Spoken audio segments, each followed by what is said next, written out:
ಎಲ್ಲರಿಗೂ ನಮಸ್ಕಾರ. ಇವತ್ತು ಕನ್ನಡ ಸಾಹಿತ್ಯದ 5ನೇ ಟೆಸ್ಟನ್ನು ತಮಗೆ ಡಿಸ್ಕಷನ್ ಮಾಡಲಿಕ್ಕೆ ಇಷ್ಟಪಡ್ತೇನೆ. ಈ 5ನೇ ಟೆಸ್ಟಲ್ಲಿ ಪತ್ರಿಕೆ 2 ಪತ್ರಿಕೆ 2ರಲ್ಲಿ ಸೆಕ್ಷನ್ ಎನಲ್ಲಿ ಎ ಮತ್ತು ಬಿ ಪೋರ್ಷನ್ನು ಸಾಮಾನ್ಯ ಕವರ್ ಆಗುತ್ತೆ. ಅದನ್ನು ನಾವೀಗ ನೋಡೋಣ. ಪತ್ರಿಕೆ 2 ಸೆಕ್ಷನ್ ಎನಲ್ಲಿ ಎ ಮತ್ತು ಬಿ ಪೋರ್ಷನ್ ಅಂದರೆ ಪ್ರಾಚೀನ ಕನ್ನಡ ಸಾಹಿತ್ಯ, ಅದರಲ್ಲಿ ಪಂಪ ಭಾರತದ 12 ಮತ್ತು 13ನೇ ಆಶ್ವಾಸ ಮತ್ತು ಒಡ್ಡರಾಧನೆ, ಅದರ 2 ಕಥೆಗಳು. ಆದಮೇಲೆ ಬಿನಲ್ಲಿ ವಚನ ಕಮ್ಮಟ, ನಂಬೇಣದಗಳೇ, ಜನಪ್ರಿಯ ಕನಕ ಸಂಪುಟ, ಕುಮಾರವ್ಯಾಸರ ಕರ್ಣಪರ್ವ ಮತ್ತು ಭಾರತದೇಶ ವೈಭವ, ಇಷ್ಟು ಅದರಲ್ಲಿ ಕವರ್ ಆಗುತ್ತೆ.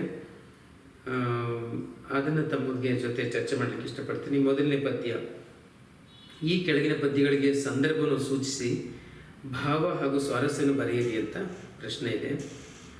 ಅದರಲ್ಲಿ ಮೊದಲನೇ ವಚನ, ಎನ್ನೊಡಲಾದರೆ ಎನ್ನಿಚ್ಛೆಯಲ್ಲಿರದೆ, ನಿನ್ನೊಡಲಾದರೆ ನಿನ್ನಿಚ್ಛೆಯಲ್ಲಿರದೆ, ಅದು ಎನ್ನೊಡಲು ಅಲ್ಲ ನಿನ್ನೊಡಲು ಅಲ್ಲ, ಅದು ನೀ ಮಾಡಿದ ಜಗದ ಭಿನ್ನಾಣದೊಡಲು ಕಾರಣ ರಾಮನಾಥ. ಇದು ವಚನ, ದೇವರದಾಸಿಮಯ್ಯನ ವಚನ. ನೋಡಿ, ಶರಣರು ಸಾಮಾನ್ಯವಾಗಿ ದೇಹ ಮತ್ತು ಆತ್ಮಗಳನ್ನ ಕುರಿತಂತೆ ಚರ್ಚೆ ಮಾಡಿದ್ದಾರೆ, ಅವುಗಳ ಸಂಬಂಧವನ್ನು ಕುರಿತಂತೆ. ಅದರಲ್ಲಿ ಯಾವುದೇ ಒಬ್ಬ ಸಾಧಕನಿಗೆ ದೊಡ್ಡ ಸಾಹಸ ತನ್ನ ದೇಹವನ್ನು ಗೆಲ್ಲುವುದೇ ಆಗಿದೆ, ತನ್ನ ದೇಹವನ್ನು ನಿಯಂತ್ರಿಸುವುದೇ ದೊಡ್ಡ ಚಾಲೆಂಜು, ಸವಾಲು ಅಂತ. ಹಾಗಾಗಿ ಈ ವಚನ ನೋಡಿ ಹೇಗಿದೆ ಅಂತ, ಎನ್ನೊಡಲಾದರೆ ಎನ್ನಿಚ್ಛೆಯಲ್ಲಿರದೆ, ನಿನ್ನೊಡಲಾದರೆ ನಿನ್ನಿಚ್ಛೆಯಲ್ಲಿರದೆ, ಅದು ಎನ್ನೊಡಲು ಅಲ್ಲ ನಿನ್ನೊಡಲು ಅಲ್ಲ, ಅದು ನೀ ಮಾಡಿದ ಜಗದ ಭಿನ್ನಾಣದೊಡಲು ಕಾರಣ ರಾಮನಾಥ. ಅಂದರೆ ಈ ಶರೀರ ನನ್ನದಾಗಿದ್ದರೆ ನನ್ನ ಇಚ್ಛೆಯಲ್ಲಿ ಇರ್ತಾ ಇತ್ತು, ನನ್ನ ನಿಯಂತ್ರಣದಲ್ಲಿ ಇರ್ತಾ ಇತ್ತು. ಅದು ನಿನ್ನದಾಗಿದ್ದರೆ ನಿನ್ನ ನಿಯಂತ್ರಣದಲ್ಲಿ ಅಥವಾ ನಿನ್ನ ಇಚ್ಛೆಯಲ್ಲಿ ಇರ್ತಾ ಇತ್ತು. ಆದರೆ ಹಂಗಿಲ್ಲ, ನಾನು ಹೇಳ್ದಂಗೂ ಕೇಳಲ್ಲ, ನೀನು ಹೇಳ್ದಂಗೂ ಕೇಳಲ್ಲ. ಯಾಕೆಂದರೆ ಅದು ನನ್ನದು ಅಲ್ಲ ನಿಂದು ಅಲ್ಲ ಅಂತ. ಮತ್ತಿನ್ಯಾರ್ದು? ನೀ ಮಾಡಿದ ಜಗದ ಭಿನ್ನಾಣ, ನೀನು ಸೃಷ್ಟಿಸಿದ್ಯಲ್ಲ ಈ ಜಗತ್ತು ಅಂತಕ್ಕಂಥ ಚಮತ್ಕಾರ, ವಿಸ್ಮಯ, ಅದಕ್ಕೆ ಸೇರಿದ್ದದು. ಅದಕ್ಕೆ ನಮ್ಮಿಬ್ಬರ ನಿಯಂತ್ರಣದಲ್ಲೂ ಇಲ್ಲ ಅಂತ ದೇವರದಾಸಿಮೆ ಹೇಳ್ತಾನೆ. ಇಲ್ಲಿ ಒಂದು ದೇಹ ಮತ್ತು ಆತ್ಮಗಳ ನಡುವಿನ ಫಿಲಾಸಫಿ ಭಾಳ ಚೆನ್ನಾಗಿದೆ ಅಂತೇಳಿ ನೀವು ಅದನ್ನು ಬರಿಬೇಕು. ಎನ್ನೊಡಲಾದರೆ ಎನ್ನಿಚ್ಛೆಯಲ್ಲಿರದೆ, ನಿನ್ನೊಡಲಾದರೆ ನಿನ್ನಿಚ್ಛೆಯಲ್ಲಿರದೆ ಅಂತ. ವಚನಗಳಿಗೆ ಸಂದರ್ಭ ಸೂಚಿಸುವಾಗ ಸಹಜವಾಗಿ ಆನ್ ಸ್ಪಾಟ್, ಅಂದರೆ ಅದಕ್ಕೆ ಪೂರಕವಾಗಿ ಈ ದೇಹವನ್ನು ನಿಯಂತ್ರಿಸುವಂತಹ ಸಂದರ್ಭದಲ್ಲಿ ಶರಣರು ಎಷ್ಟು ಕಷ್ಟಪಟ್ಟಿದ್ದಾರೆ ಅಥವಾ ಎಷ್ಟು ಸವಾಲುಗಳನ್ನ ಎದುರಿಸಿದ್ದಾರೆ ಅನ್ನುವಂಥ ಸಂದರ್ಭದಲ್ಲಿ ಬಂದ ವಚನ ಇದು ಅಂತ ನೀವು ಆ ಥರ ತೆಗೆದುಕೊಳ್ಬೋದು ಅಂತ. ಮತ್ತು 2ನೇ ಪದ್ಯ ಪಂಪ ಭಾರತದ್ದು, ವಿಕ್ರಮಾರ್ಜುನ ವಿಜಯದ್ದು. ನಡುಗುವುದು ಉಂತೆ ಪಾಂಡವ ಬಲಂ ನಿನಗೆ ಅರ್ಜುನನೆಂಬನ್ ಎಂದುಂ ಉರ್ಕುಡುಗಿ ಸುರುಳುವನ್ ಈ ಎಡೆಗೆ ಪೇಳ್ ಪೆರರಾರ್ದೊರೆ ವೀರವಟ್ಟಮಂ ತಡೆಯದೆ ಕಟ್ಟಿ ವೈರಿಗಳ ಪಟ್ಟನೆ ಪಾರಿಸಿ ಕಾವುದು ಎನ್ನ ಬೆಳ್ಗೊಡೆಯುಮನ್ ಎನ್ನ ಪಟ್ಟಮಮನ್ ಎನ್ನುಮನ್ ಅಂಗಮಹಿತಳಾದಿಪ. ದುರ್ಯೋಧನ ಕರ್ಣನಿಗೆ ಪಟ್ಟವನ್ನು ಕಟ್ಟಿ ಹೇಳುವಂಥ ಪದ್ಯ ಇದು ಅಂತ. ಅಂದರೆ ನೋಡಿ, ಅದನ್ನು ಸಂದರ್ಭ ಬರೀತೀರ ನೀವು. ಈ ಥರ ಕುರುಕ್ಷೇತ್ರ ಯುದ್ಧ ನಡೀತಾ ಇತ್ತು, ಭೀಷ್ಮರು ಅವರ ಅವಧಿ ಮುಗೀತು, ದ್ರೋಣರು ಅವರ ಅವಧಿ ಮುಗೀತು, ಈಗ 3ನೇದಾಗಿ ಕರ್ಣನಿಗೆ ಪಟ್ಟ ಕಟ್ಟಿದ್ದಾನೆ ದುರ್ಯೋಧನ. ಆಮೇಲೆ ಅಪಾರವಾದ ನಿರೀಕ್ಷೆ ಇಟ್ಟಿದ್ದಾನೆ. ಆ ಸಂದರ್ಭದಲ್ಲಿ ಪದ್ಯ ಬರ್ತದೆ ಅಂತ ಬರೀತೀರ. ಆಮೇಲೆ ಅದರ ಭಾವ ಬರೀತೀರ ಅಂತ, ಅಂದರೆ ಯಥಾವತ್ ಟ್ರಾನ್ಸ್ಲೇಷನ್ ಅಂತ. ಆಮೇಲೆ 3ನೇದು ಸ್ವಾರಸ್ಯ ಬರೀ. ಸ್ವಾರಸ್ಯ ಅಂದಾಗ ಅದರಲ್ಲಿ ಏನೇನು ಧ್ವನಿ, ರಸ, ಔಚಿತ್ಯ, ತೇಸಿ, ಅಲಂಕಾರ ಏನಾದರೂ ಇದೆಯಾ ಅಂತ ಗುರುತಿಸ್ಬೇಕು ಸ್ವಾರಸ್ಯ ಅಂದಾಗ. ಸಾಮಾನ್ಯವಾಗಿ ಸಂದರ್ಭ ಸ್ವಾರಸ್ಯ ಅಂದಾಗಲೇ ಅದನ್ನು ಫಸ್ಟು ಯಾವ ಪದ್ಯದಿಂದ ಆಯ್ಕೆ ಮಾಡ್ಕೊಂಡಾಗಿದೆ ಅಂತ ಅದನ್ನು ಹೇಳಬೇಕು. ಸಪೋಸ್ ಈಗ ಉದಾಹರಣೆಗೆ ಇದು ದೇವರದಾಸಿಮಯ್ಯನ ವಚನ, ಅದು ಇದನ್ನು ಪಂಪನ ವಿಕ್ರಮಾರ್ಜುನದಿಂದ ಆಯ್ದುಕೊಳ್ಳಲಾಗಿದೆ. ಪಂಪ ಇಂಥ ಕವಿ ಅಂತ 1-2-3 ಸ್ವಲ್ಪ ಇಟ್ಕೆ ಹಾಕಿ ಆಮೇಲೆ ಅದರ ಸಂದರ್ಭ ಬರೆದು ಆಮೇಲೆ ಅದರ ಯಥಾವತ್ತು ಭಾವ ಟ್ರಾನ್ಸ್ಲೇಷನ್ ಬರೆದು ಕೊನೆಯಲ್ಲಿ ಆ ಪದದ ಸ್ವಾರಸ್ಯ, ಅಂದರೆ ಯಾವ ಕಾರಣಕ್ಕೆ ಪದ್ಯ ಮುಖ್ಯ, ಯಾವ ಕಾರಣಕ್ಕೆ ಪದ್ಯ ಸವಿಯಾಗಿದೆ ಅಂತ ಬರೀಬೇಕು. ಅದರಲ್ಲಿ ಅಲಂಕಾರ ಇದೆಯಾ, ದೇಸಿ ಮಾತುಗಳಿದೆಯಾ, ಮತ್ತು ಬೇರೆ ಏನಾದರೂ ರಸ, ಧ್ವನಿ, ಔಚಿತ್ಯ ಈ ಥರದ್ದು ಇದೆಯಾ, ಯಾವುದಾದ್ರೂ ಒಂದು ಟರ್ನಿಂಗ್ ಪಾಯಿಂಟ್ ಇದೆಯಾ, ಆ ಥರದ್ದೆಲ್ಲ ಗುರುತಿಸ್ಬೇಕು. ಅದೇ ಸ್ವಾರಸ್ಯ ಅಂದಾಗ ನೋಡಿ. ಇಲ್ಲಿ ನಡುಗುವುದಂತೆ ಪಾಂಡವ ಬಲಂ ನಿನಗೆ, ಪಾಂಡವ ಸೈನ್ಯ ನಿನ್ನ ಕಂಡ್ರೆ ನಡುಗುತ್ತೆ. ನಿನಗೆ ಅರ್ಜುನನೆಂಬನ್ ಎಂದು ಅರ್ಜುನ ಅನ್ನಿಸ್ಕೊಳ್ತಕ್ಕಂಥವನು ನಿನಗೆ ಎಂದೂ ಕೂಡ ಉರ್ಕುಡುಗಿ ಸುರುಳುವನ್ ಈ ಎಡೆಗೆ, ಅವನ ಉಕ್ಕು ಸೊಕ್ಕೆಲ್ಲ ನಿನ್ನ ಎದುರುಗಡೆಗೆ ಅಡಗೋಗ್ತದೆ ಅಂತ. ನಿನ್ನ ಎದುರಿಗೆ ಅವನ ಪೌರುಷ ಬರೋದೇ ಇಲ್ಲ, ನಿನ್ನ ಎದುರಿಗೆ ಅವನ ಶಕ್ತಿ ತೋರ್ಸೋಕ್ಕಾಗೋದೇ ಇಲ್ಲ, ಅಷ್ಟು ದುರ್ಬಲ. ಹೇಳು ಪೆರರಾರ್ದೊರೆ, ನಿನಗಿಂತ ದೊರೆಗಳು ಯಾರಿದ್ದಾರೆ? ವೀರವಟ್ಟವನ್ನು ತಡೆಯದೆ ಕಟ್ಟಿ, ಅಂದರೆ ನಾನು ಕಟ್ತಾ ಇರ್ತಕ್ಕಂಥ ವೀರಪಟ್ಟವನ್ನು ನಿರಾಕರಿಸದೆ ಕಟ್ಟಿಸಿಕೊಂಡು, ಕಾವುದು ಅಂದರೆ ಕಾಪಾಡಬೇಕು, ಎನ್ನ ಬೆಳ್ಗೊಡೆಯುಮನ್, ಅಂದರೆ ಅದು ವೀರವಟ್ಟವನ್ನು ತಡೆಯದೆ ಕಟ್ಟಿ ಅಂದರೆ ನಿರಾಕರಿಸದೆ ಕಟ್ಟಿಸಿಕೊಂಡು, ವೈರಿಗಳ ಪಟ್ಟನೆ ಪಾರಿಸಿ ಅಂತ. ಅಂದರೆ ಅದು ದೇಸಿ ಮಾತು. ಅಂದರೆ ಶತ್ರು ಸೈನಿಕರನ್ನ ಪಟ್ಟನೆ ಪಾರಿಸಿ ಅಂದರೆ ನಿವಾರಿಸಿ ಅಂತ, ಅವನ ಅಳಿಸಿ ಹಾಕಿ ಅಂತ. ಪಟ್ಟನೆ ಪಾರಿಸಿ, ಕಾವುದು ಕಾಪಾಡಬೇಕು, ಎನ್ನ ಬೆಳ್ಗೊಡೆಯುಮನ್, ನನ್ನ ಬಿಳಿಯ ಛತ್ರಿ ಅಂದರೆ ಚಕ್ರವರ್ತಿಯ ಸಂಕೇತ ಅಂತ.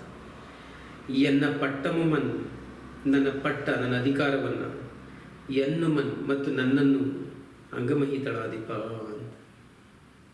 ನೋಡಿ, ಅದು ಒತ್ತಿ ಒತ್ತಿ ನನ್ನ ಬಿಳಿಯ ಛತ್ರಿಯನ್ನು, ನನ್ನ ಪಟ್ಟವನ್ನು ಮತ್ತು ನನ್ನನ್ನು ನೀನೇ ಕಾಪಾಡಬೇಕು ಅನ್ನುವಾಗ ದುರ್ಯೋಧನ ಕರ್ಣನ ಮೇಲೆ ಎಷ್ಟು ವಿಶ್ವಾಸ ಇಟ್ಟಿದ್ದ, ಅಥವಾ ದುರ್ಯೋಧನ ಇಡೀ ಅವನ ಚಕ್ರವರ್ತಿತನ ಅಥವಾ ಚಕ್ರವರ್ತಿಯ ಪಟ್ಟ ನಿಂತಿದ್ದೇ ಕರ್ಣನ ಮೇಲೆ ಅನ್ನೋ ಧ್ವನಿ ಇದೆ ಈ ಪದದಲ್ಲಿ ಅಂತ. ಅದನ್ನು ಇಲ್ಲಿ ಸ್ವಾರಸ್ಯವಾಗಿ ಗುರುತಿಸ್ಬೇಕು ಮತ್ತು ಆ ದೇಸಿಯನ್ನು ಗುರುತಿಸ್ಬೇಕು ಮತ್ತು ಕರ್ಣನ ಶೌರ್ಯ ಪರಾಕ್ರಮವನ್ನು ಕೂಡ ಈ ಪದ್ಯ ಹೇಳುತ್ತೆ ಅಂತ ಗುರುತಿಸ್ಬೇಕು.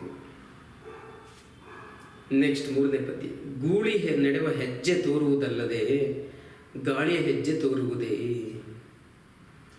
ಜಾಳುಗಳ ಒಳಗು ಕಾಣಿಸುವುದಲ್ಲದೆ ತತ್ವಶೀಲನ ಒಳಗೆ ಕಾಣಬರಾರು. ನೋಡಿ, ಭರತೇಶ ವೈಭವದ ಪದ್ಯ ಅಲ್ಲಿಂದ ತಗೊಂಡಿದ್ದಾರೆ ಅಂತ ಬರೀತೀರಾ, ಮತ್ತು ರತ್ನಾಕರುಣಿ ಬಗ್ಗೆ 1-2 ಸಾಲು ಬರೀತೀರಾ ಪೀಠಿಕಿನ. ಆಮೇಲೆ ಭರತನನ್ನು ಕುರಿತಂತೆ ಅವನ ಆಸ್ಥಾನದ ಕವಿಗಳು, ವಿದ್ವನ್ಮಣಿಗಳು ಅಪ್ರಿಷಿಯೇಟ್ ಮಾಡುವಾಗ ಈ ಪದ್ಯ ಬರ್ತದೆ ಅಂತ ಹೇಳ್ಬೋದು ಅಂತ. ಗೂಳಿ ನಡೆವ ಹೆಜ್ಜೆ ತೋರುವುದಲ್ಲದೆ ಗಾಳಿಯ ಹೆಜ್ಜೆ ತೋರುವುದೇ. ಗೂಳಿ ದೊಡ್ಡ ಹಸು ನಡ್ಕೊಂಡು ಹೋಗುವಾಗ ಅದರ ಹೆಜ್ಜೆ ಕಾಣಿಸುತ್ತೆ, ಬಟ್ ಗಾಳಿ ಚಲಿಸಿದ್ರೆ ಅದರ ಹೆಜ್ಜೆ ಗುರುತು ಹೆಂಗೆ ಪತ್ತೆ ಮಾಡೋಕ್ಕಾಗುತ್ತೆ? ಹಾಗೆ ಜಾಳುಗಳ ಒಳಗು ಕಾಣಿಸುವುದಲ್ಲದೆ, ಜಾಳುಗಳು ಅಂದರೆ ಸತ್ವವಿಲ್ಲದ್ದು, ಟೊಳ್ಳಾಗಿರ್ತಕ್ಕಂಥದ್ದು, ಅದರ ಒಳಗಡೆ ನಾವು ಕಾಣಿಸ್ತದೆ, ಅಂದರೆ ಅದ್ರ ಒಳಗಡೆ ನೋಡ್ಬೋದು ನಾವು, ಅದ್ರ ಒಳಗಡೆ ಎಷ್ಟು ನಿಶಕ್ತಿ ಇದೆ ಅಂತ ಪತ್ತೆ ಮಾಡ್ಬೋದು. ಆದರೆ ತತ್ವಶೀಲನ ಒಳಗೆ ಕಾಣಬರಾರು. ಅದರ ತತ್ವಶೀಲನ ಒಳಗನ್ನು, ಅವನ ಅಂತರಂಗವನ್ನು, ಅವನ ಸಾಮರ್ಥ್ಯನ ಯಾರು ತಾನೇ ಕಾಣೋಕ್ಕಾಗತ್ತೆ ಅನ್ನೋದಿದ್ರ ಅರ್ಥ. ಅಂದರೆ ಭರತ ಅವನು ತತ್ವಶೀಲ ಅಂತ, ಅವನು ಜಾಡುಗಳ ಥರ ಅಲ್ಲ ಅಂದು ಇದರ ಧ್ವನಿ ಅಂತ. ಆ ಭರತನ ಯೋಗ ಭೋಗವನ್ನು ಹೇಳುವಾಗ ಈ ಪದ್ಯ ಬಂದಿದೆ ಅಂತ ಹೇಳ್ಬೋದು. ಬಟ್ ಅಲ್ಲಿನ ಅಲಂಕಾರ ಬಹಳ ಶ್ರೇಷ್ಠವಾದಂಥ ಅಲಂಕಾರ. ಗೂಳಿ ನಡೆಯುವ ಹೆಜ್ಜೆ ತೋರುವುದಲ್ಲದೆ ಗಾಳಿಯ ಹೆಜ್ಜೆ ತೋರುವುದೇ, ಬಹಳ ಸುಂದರವಾದಂಥ ಒಂದು ರೂಪಕ ಇದು ಅಂತ ಹೇಳ್ಬೋದು. ನೆಕ್ಸ್ಟ್ 4ನೇ ಪದ್ಯ. ಬಿಸಿಲಿನಲ್ಲಿ ನಮ್ಮ ದುಡಿ ಮರದಡಿಯಲ್ಲಿ ತಾವು ಕೂತು, ಮಾತು ಮಾತು ಮಾತು ಮಾತು ಮಾತಿನ ಗೈರತ್ತಿನಲ್ಲಿ ಕರಾಮತ್ತು ನಡೆಸುವವರು. ಇದು ಹೊಸಗನ್ನಡ ಕವಿತೆ ಬರ್ತಕ್ಕಂಥ ಪದ್ಯ.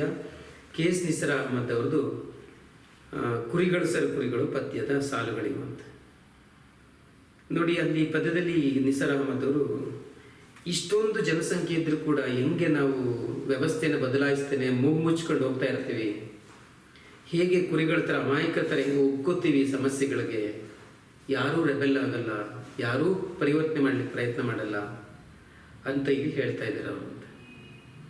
ನೋಡಿ, ಅದಕ್ಕೆ ಕುರಿಗಳು ನಾವು ಕುರಿಗಳು ಅಂದರೆ ಅಮಾಯಕರು ಅಂತ, ಮುಗ್ಧರು ಅಥವಾ ಬಂಡಾಯದ ಮನಸ್ಥಿತಿನೇ ಇಲ್ಲದೇ ಇದ್ದವರು ಅನ್ನುವಂಥ ಅರ್ಥ ಬರ್ತದೆ ಅಂತ. ಅದಕ್ಕೆ ಇಲ್ಲಿ ಪದ್ಯದ ಸಾಲಿ ಏನು ಹೇಳ್ತೇನೆ ನೋಡಿ. ಬಿಸಿಲಿನಲ್ಲಿ ನಮ್ಮ ದುಡಿ ಮರದಡಿಯಲ್ಲಿ ತಾವು ಕೂತು. ಸಾಮಾನ್ಯ ಕುರಿ ಕಾಯೋರು ಏನು ಮಾಡ್ತಾರೆ, ಕುರಿಗಳನ್ನ ಮೇಯಕ್ಕೆ ಬಿಡ್ತಾರೆ, ಅವೆಲ್ಲ ಬಿಸಿಲಲ್ಲಿ ಮೇಯ್ತಾ ಇರ್ತಾರೆ, ಇವರು ಮರದ ಕೆಳಗೆ ಕೂತಿರ್ತಾರೆ. ಇದು ನಮ್ಮನ್ನು ಆಳುವಂಥ ಶಾಸಕರನ್ನ ಹೇಳ್ತಾರೆ. ನಮ್ಮನ್ನು ಆಳೋ ಶಾಸಕರು, ಸಂಸದರು ಪಾರ್ಲಿಮೆಂಟಲ್ಲಿ ಇರ್ತಾರೆ, AC ರೂಮ್ಗಳಲ್ಲಿ ಇರ್ತಾರೆ, ಬಟ್ ಪ್ರಜೆಗಳು ಬಿಸಿಲಲ್ಲಿ ಇರ್ತಾರೆ ಅಂತ. ಬಿಸಿಲಿನಲ್ಲಿ ನಮ್ಮ ದೂಡಿ ಮರದಡಿಲಿ ತಾವು ಕೂತು ಮಾತು ಮಾತು ಮಾತು ಮಾತು ಮಾತಿನ ಗೈರತ್ತಿನಲ್ಲಿ ಕರಾಮತ್ತು ನಡೆಸುವವರು. ಬರೀ ಮಾತು ಅಂತ. ಈ ಕುರಿಕಾಯವ್ರು ಹೆಂಗೆ ಮರದ ಕೆಳಗೆ ಮಾತಾಡ್ತಾನೆ ಕಾಲ ಕಳೀತಾರೋ, ಹಿಂಗೆ ನಮ್ಮನ್ನು ಆಳ್ತಕ್ಕಂಥ ರಾಜಕಾರಣಿಗಳು ಬರೀ ಮಾತಾಡಿಕೊಂಡು ನಾವು ಅದನ್ನು ಮಾಡ್ತೀವಿ ಇದನ್ನು ಮಾಡ್ತೀವಿ ಅಂತಲೇ ಕಾಲ ಕಳೀತಾರೆ. ಮಾತಿನ ಗೈರತ್ತಿನಲ್ಲಿ ಕರಾಮತ್ತು ನಡೆಸುವವರು ಇನ್ನೆಲ್ಲ ಮಾಡ್ತಾರೆ ಬೇರೆ ಮಾತಾಡಿಕೊಂಡು ಅಂತ. ನಮ್ಮ ಮೈಯ ತುಪ್ಪಟವರವಷ್ಟು ಬಿಡದ ಹಾಗೆ ಸವರಿ. ಈಗ ಕುರಿಗಳಿಗೆ ಅವಾಗವಾಗ ಮೈ ಮೇಲಿರುವಂಥ ಕೂದಲೆಲ್ಲನ ತೆಗೆಸ್ತಾರೆ. ಅದನ್ನು ಇಲ್ಲಿ ಟ್ಯಾಕ್ಸ್ಗೆ ಕನೆಕ್ಟ್ ಮಾಡಿ ಹೇಳ್ತಾ ಇದ್ದಾರೆ ಕವಿ. ಬಟ್ಟೆ ತಗೊಂಡ್ರೆ ಟ್ಯಾಕ್ಸು, ಸೋಪ್ ತಗೊಂಡ್ರೆ ಟ್ಯಾಕ್ಸು, ಸಂಬಳ ಬಂದರೆ ಟ್ಯಾಕ್ಸು, ಒಂದು ಆಸ್ಪತ್ರೆಗೆ ಹೋದರೆ ಟ್ಯಾಕ್ಸು. ಇಲ್ಲಿ ಟ್ಯಾಕ್ಸ್ ಕಟ್ತಿರೋದು ಯಾವುದಕ್ಕೆ ಅಂದರೆ ನಮ್ಮ ಮೈಯ ತುಪ್ಪಳವನ್ನು ರವಷ್ಟು ಬಿಡದ ಹಾಗೆ ಸವರಿ, ಅಂದರೆ ನಮ್ಮಿಂದ ಅಷ್ಟೊಂದು ತೆರಿಗೆನೆಲ್ಲ ವಸೂಲು ಮಾಡಿಕೊಂಡು ಕಂಬಳಿಗಳ ನೇಯುವಂಥ ಯೋಜನೆಗಳ ಹಾಕುವವರು. ನಮಗೆ ಕಂಬಳಿ ನೇಯ್ದು ಕೊಡುವಂಥ ಯೋಜನೆ ಹಾಕ್ತಾರೆ. ಅದು ಕಂಬಳಿ ನೇಯ್ದು ಕೊಡೋ ಯೋಜನೆ ಅಷ್ಟೇ, ಅದು ಇಂಪ್ಲಿಮೆಂಟ್ ಆಗಿ ಬರ್ಲಿಕ್ಕೆ ಇನ್ನೂ ಎಷ್ಟು ದಿನ ಬೇಕು. ಕಂಬಳಿಗಳ ನೇಯುವಂಥ ಯೋಜನೆಗಳ ಹಾಕುವವರು, ಮಾರಮ್ಮನ ಮುಡಿಗೆ ಕೆಂಪು ದಾಸವಾಳ ಆಯುವವರು. ಅಂದರೆ ಫೂಲ್ ಮಾಡ್ತಾರೆ ಅಂತ, ಮೂರ್ಖರು ಮಾಡ್ತಾರೆ ನಮ್ಮನ್ನ ಅಂತ, ಅದು ನಮ್ಮನ್ನು ಬಲಿ ಕೊಡ್ತಾರೆ ಅಂತ. ಬೆಟ್ಟ ದಾಟಿ ಕಿರುಬನುಗ್ಗಿ ನಮ್ಮೊಳಿಬ್ಬರನ್ನು ಮುಗಿಸಿ ನಾವು ಬ್ಯಾ ಬ್ಯಾ ಎಂದು ಬಾಯಿ ಬಾಯಿ ಬಡಿದುಕೊಂಡು ಬೊಬ್ಬೆ ಹಾಕುತ್ತಿದ್ದರು. ಚಕ್ಕ ಭಾರ ಆಟದಲ್ಲಿ ಮಗ್ನರು ಇವರೆಲ್ಲರೂ ನಮ್ಮ ಕಾಯುವಗೊಲ್ಲರು. ಸಾಮಾನ್ಯಗಿದ್ರೆ ವಾಚ್ಯ ಅರ್ಥ ಇಷ್ಟೇ. ಕುರಿ ಕಾಯ್ತಾ ಇರೋರು ಮರದ ಕೆಳಗೆ ಕೂತಿರ್ತಾರೆ, ಕುರಿ ಲೋ ದೂರದಲ್ಲಿ ಮೇಯ್ತಿರ್ತವೆ. ಯಾವುದೋ ಒಂದು ಕಿರುಬ ಬಂದು ಒಂದು ಕುರಿ ಎತ್ಕೊಂಡು ಹೋದರೆ ಇವ್ರಿಗೆ ಗೊತ್ತೇ ಆಗಲ್ಲ ಅಂತ. ಅದರ ಅರ್ಥ ಇಷ್ಟು ದೂರದ ಪಾರ್ಲಿಮೆಂಟಲ್ಲಿ ಅಥವಾ ವಿಧಾನಸೌಧದಲ್ಲಿ ಇರ್ತಕ್ಕಂಥವ್ರು, ಎಸಿ ರೂಮಲ್ಲಿ ಇರ್ತಕ್ಕಂಥವ್ರು ಪ್ರಜೆಗಳೇನಾದರೂ ಸತ್ತರೆ, ಕಷ್ಟ ನಷ್ಟಕ್ಕೊಳಗಾದರೆ ಅವ್ರಿಗದು ಗೊತ್ತೇ ಆಗಲ್ಲ ಅಂತ. ಯಾಕಂದರೆ ಅವರು ನೆರಳಲ್ಲಿದ್ದಾರೆ, ಮಾತಿನ ಕರಾಮತ್ತಲ್ಲಿ ಮಾತಿನ ಗೈರತ್ನ ಕರಾಮತ್ ನಡೆಸ್ತಾ ಇದ್ದಾರೆ ಅಂತ ಅದರ ಅರ್ಥ. ಎಷ್ಟು ಚೆನ್ನಾಗಿ ಅದಕ್ಕೆ ನೋಡಿ, ನಾವು ಬ್ಯಾ ಬ್ಯಾ ಅಂತ ಬಾಯಿ ಬಡ್ಕೋತಾ ಇದ್ದೀವಿ, ಬಟ್ ಅವ್ರ ಚಕ್ಕಬಾರ ಆಟದಲ್ಲಿ ಮಗ್ನರಾಗಿದ್ದಾರೆ. ಅವ್ರ ಆಟಗಳೇ ಬೇರೆ ಅಂತ, ಅವ್ರ ವ್ಯವಹಾರಗಳೇ ಬೇರೆ. ಈ ಥರ ಕುರಿಗಳು ಪದ್ಯದ ಒಂದು ಸಾರಿ. ಇದರಲ್ಲಿ ಎಂಥ ಒಳ್ಳೆಯ ರೂಪಕ. ಈ ಸಾಮಾನ್ಯ ಜನಗಳಲ್ಲಿ ಇರ್ತಕ್ಕಂಥ ಜಡತ್ವ ಅಥವಾ ವ್ಯವಸ್ಥೆ ವಿರುದ್ಧ ಹೋಗದೇ ಇರ್ತಕ್ಕಂಥ ಮನಸ್ಥಿತಿ, ಅಥವಾ ಎಷ್ಟೇ ತೊಂದರೆ ಅದನ್ನು ಅಲ್ಲೇ ಅನುಸರಿಸ್ಕೊಂಡು ಹೋಗ್ತಕ್ಕಂಥ ಮನಸ್ಥಿತಿಗಳಿಗೆ ಕುರಿಗಳಿಗೆ ಹೋಲಿಸಿ ಪದ್ಯದಲ್ಲಿ ಒಂದು ಒಳ್ಳೆಯ ರೂಪಕವನ್ನು ನಿಸಾರ್ ಅಹಮದ್ ಕಟ್ಟಿಕೊಟ್ಟಿದ್ದಾರೆ ಅಂತ ಬರೀಬಹುದು. Next question. ಯಾರು ನಿಂದವರಲಿ ತಾಯೇ ಎಂದೆ, ತಾಯಿ ಏನಿ ಭ್ರಾಂತಿ ಹೋಗು ಪೆದ್ದೆ. ಭೂಮಿಗೀತದ ಸಾಲುಗಳಿವು. ಗೋಪಾಲಕೃಷ್ಣ ಅಡಿಗರ ಭೂಮಿಗೀತ ಪದ್ಯದ ಸಾಲುಗಳು. ಆಕ್ಚುಲಿ ಭೂಮಿಗೀತ ಪದ್ಯದಲ್ಲಿ ಆ ಭೂಮಿ ತಾಯಿಯಾಗಿ ಪೊರೆಯುವ ಕೆಲಸ ಮಾಡಿದ್ರು ಕೂಡ, ಸಾಕುವ ಕೆಲಸ ಮಾಡಿದ್ರು ಕೂಡ ಅಷ್ಟೇ ಕ್ರೂರವಾಗಿ ನಮ್ಮನ್ನ ಹೆಂಗೆ ತಿಂದಾಗ್ತದೆ, ಅಥವಾ ನಮ್ಮನ್ನು ಇನ್ನೊಂದಕ್ಕೆ ಹೆಂಗೆ ಬಲಿ ಹಾಕುತ್ತೆ, ಒಂದಕ್ಕೆ ಇನ್ನೊಂದನ್ನು ಆಹಾರ ಹೆಂಗೆ ಮಾಡಿಕೊಡುತ್ತೆ ಅಂತ ಇದೆ ಪದ್ಯದಲ್ಲಿ. ಭೂಮಿ ತಾಯಿ ನೋಡೋಕ್ಕೆ ತಾಯಿ, ಬಟ್ ಆದರೆ ಅವಳು ಬಹಳ ಕ್ರೂರಿ ಅಂತ. ಆ ಥರದ್ದು ಪದ್ಯದಲ್ಲಿ ಹೇಳ್ಕೊಂಡು ಬರ್ತಾರೆ. ಬಟ್ ಈ ಸಾಲುಗಳು ಹೆಂಗಿದ್ದಾವೆ ಅಂದರೆ, ಯಾರು ನಿಂದವರಲಿ ತಾಯಿ ಅಂದೆ. ಕವಿ ಮಾತಾಡಿಸ್ತಾ ಇದ್ದಾನೆ, ಯಾರು ತಾಯಿ ನಿಂತಿರೋದು ಅಂತ. ತಾಯಿ ಏನಿ ಭ್ರಾಂತಿ ಹೋಗು ಪೆದ್ದೆ, ಯಾರು ತಾಯಿ ಅಂತ. ಇದು ಭ್ರಾಂತಿ ಅಷ್ಟೇ, ನಾನು ನಿನ್ನ ತಾಯಿ ಹಂಗೆ ಆಗ್ತೀನಿ ಅಂತ. ಹೋಗು ಪೆದ್ದೆ, ಚಂಡಿ ಚಾಮುಂಡಿ ಪೇಳ್ ಬೇಕಾದುದೇನು, ಗಂಡು ಸಾದರೆ ನನ್ನ ಬಲಿ ಕೊಡುವೆ ಏನು. ಆಕ್ಚುಲಿ ದ ರಾ ಬೇಂದ್ರೆ ಅವರ ಕನಸಿನೊಳಗೊಂದು ಕನಸಿನ ಪದ್ಯದ ಸಾಲುಗಳು. ಬಟ್ ಅವನಿಗೆ ಎತ್ಕೊಂಡು ಅದನ್ನ ಬೇರೆ ಥರದಲ್ಲಿ ವ್ಯಾಖ್ಯಾನ ಮಾಡ್ತಾ ಇದ್ದಾರೆ ಗೋಪಾಲಕೃಷ್ಣನಿಗೆ. ನೀನು ಗಂಡು ಸಾಲ ನಾನು ಬಲಿ ಕೊಡ್ತೀಯೇನು ಅಂತ. ಅಂದರೆ ಭೂಮಿನ ನಾವು ಏನು ಮಾಡಿದ್ರು ಗೆಲ್ಲಕ್ಕಾಗಲ್ಲ ಅಂತ. ಗೆಲ್ಲಕ್ಕಾಗತ್ತೇನು, ಸಾಧ್ಯನೇ ಇಲ್ಲ. ಅಷ್ಟು ಅಟ್ಟಹಾಸದಿಂದ ಅಥವಾ ಗಹಗಹಿಸಿ ನಗುತ್ತೆ ಭೂಮಿ ಅಂತ, ನಮ್ಮನ್ನು ಬಲಿ ಆಗುತ್ತೆ ಅಂತ ಆ ಮಾತನ್ನ ಅರ್ಥ. ಅಂದರೆ ಭೂಮಿ ನಾವು ಗೆಲ್ಲಕ್ಕಾಗೋದೇ ಇಲ್ಲ ಅಂತ.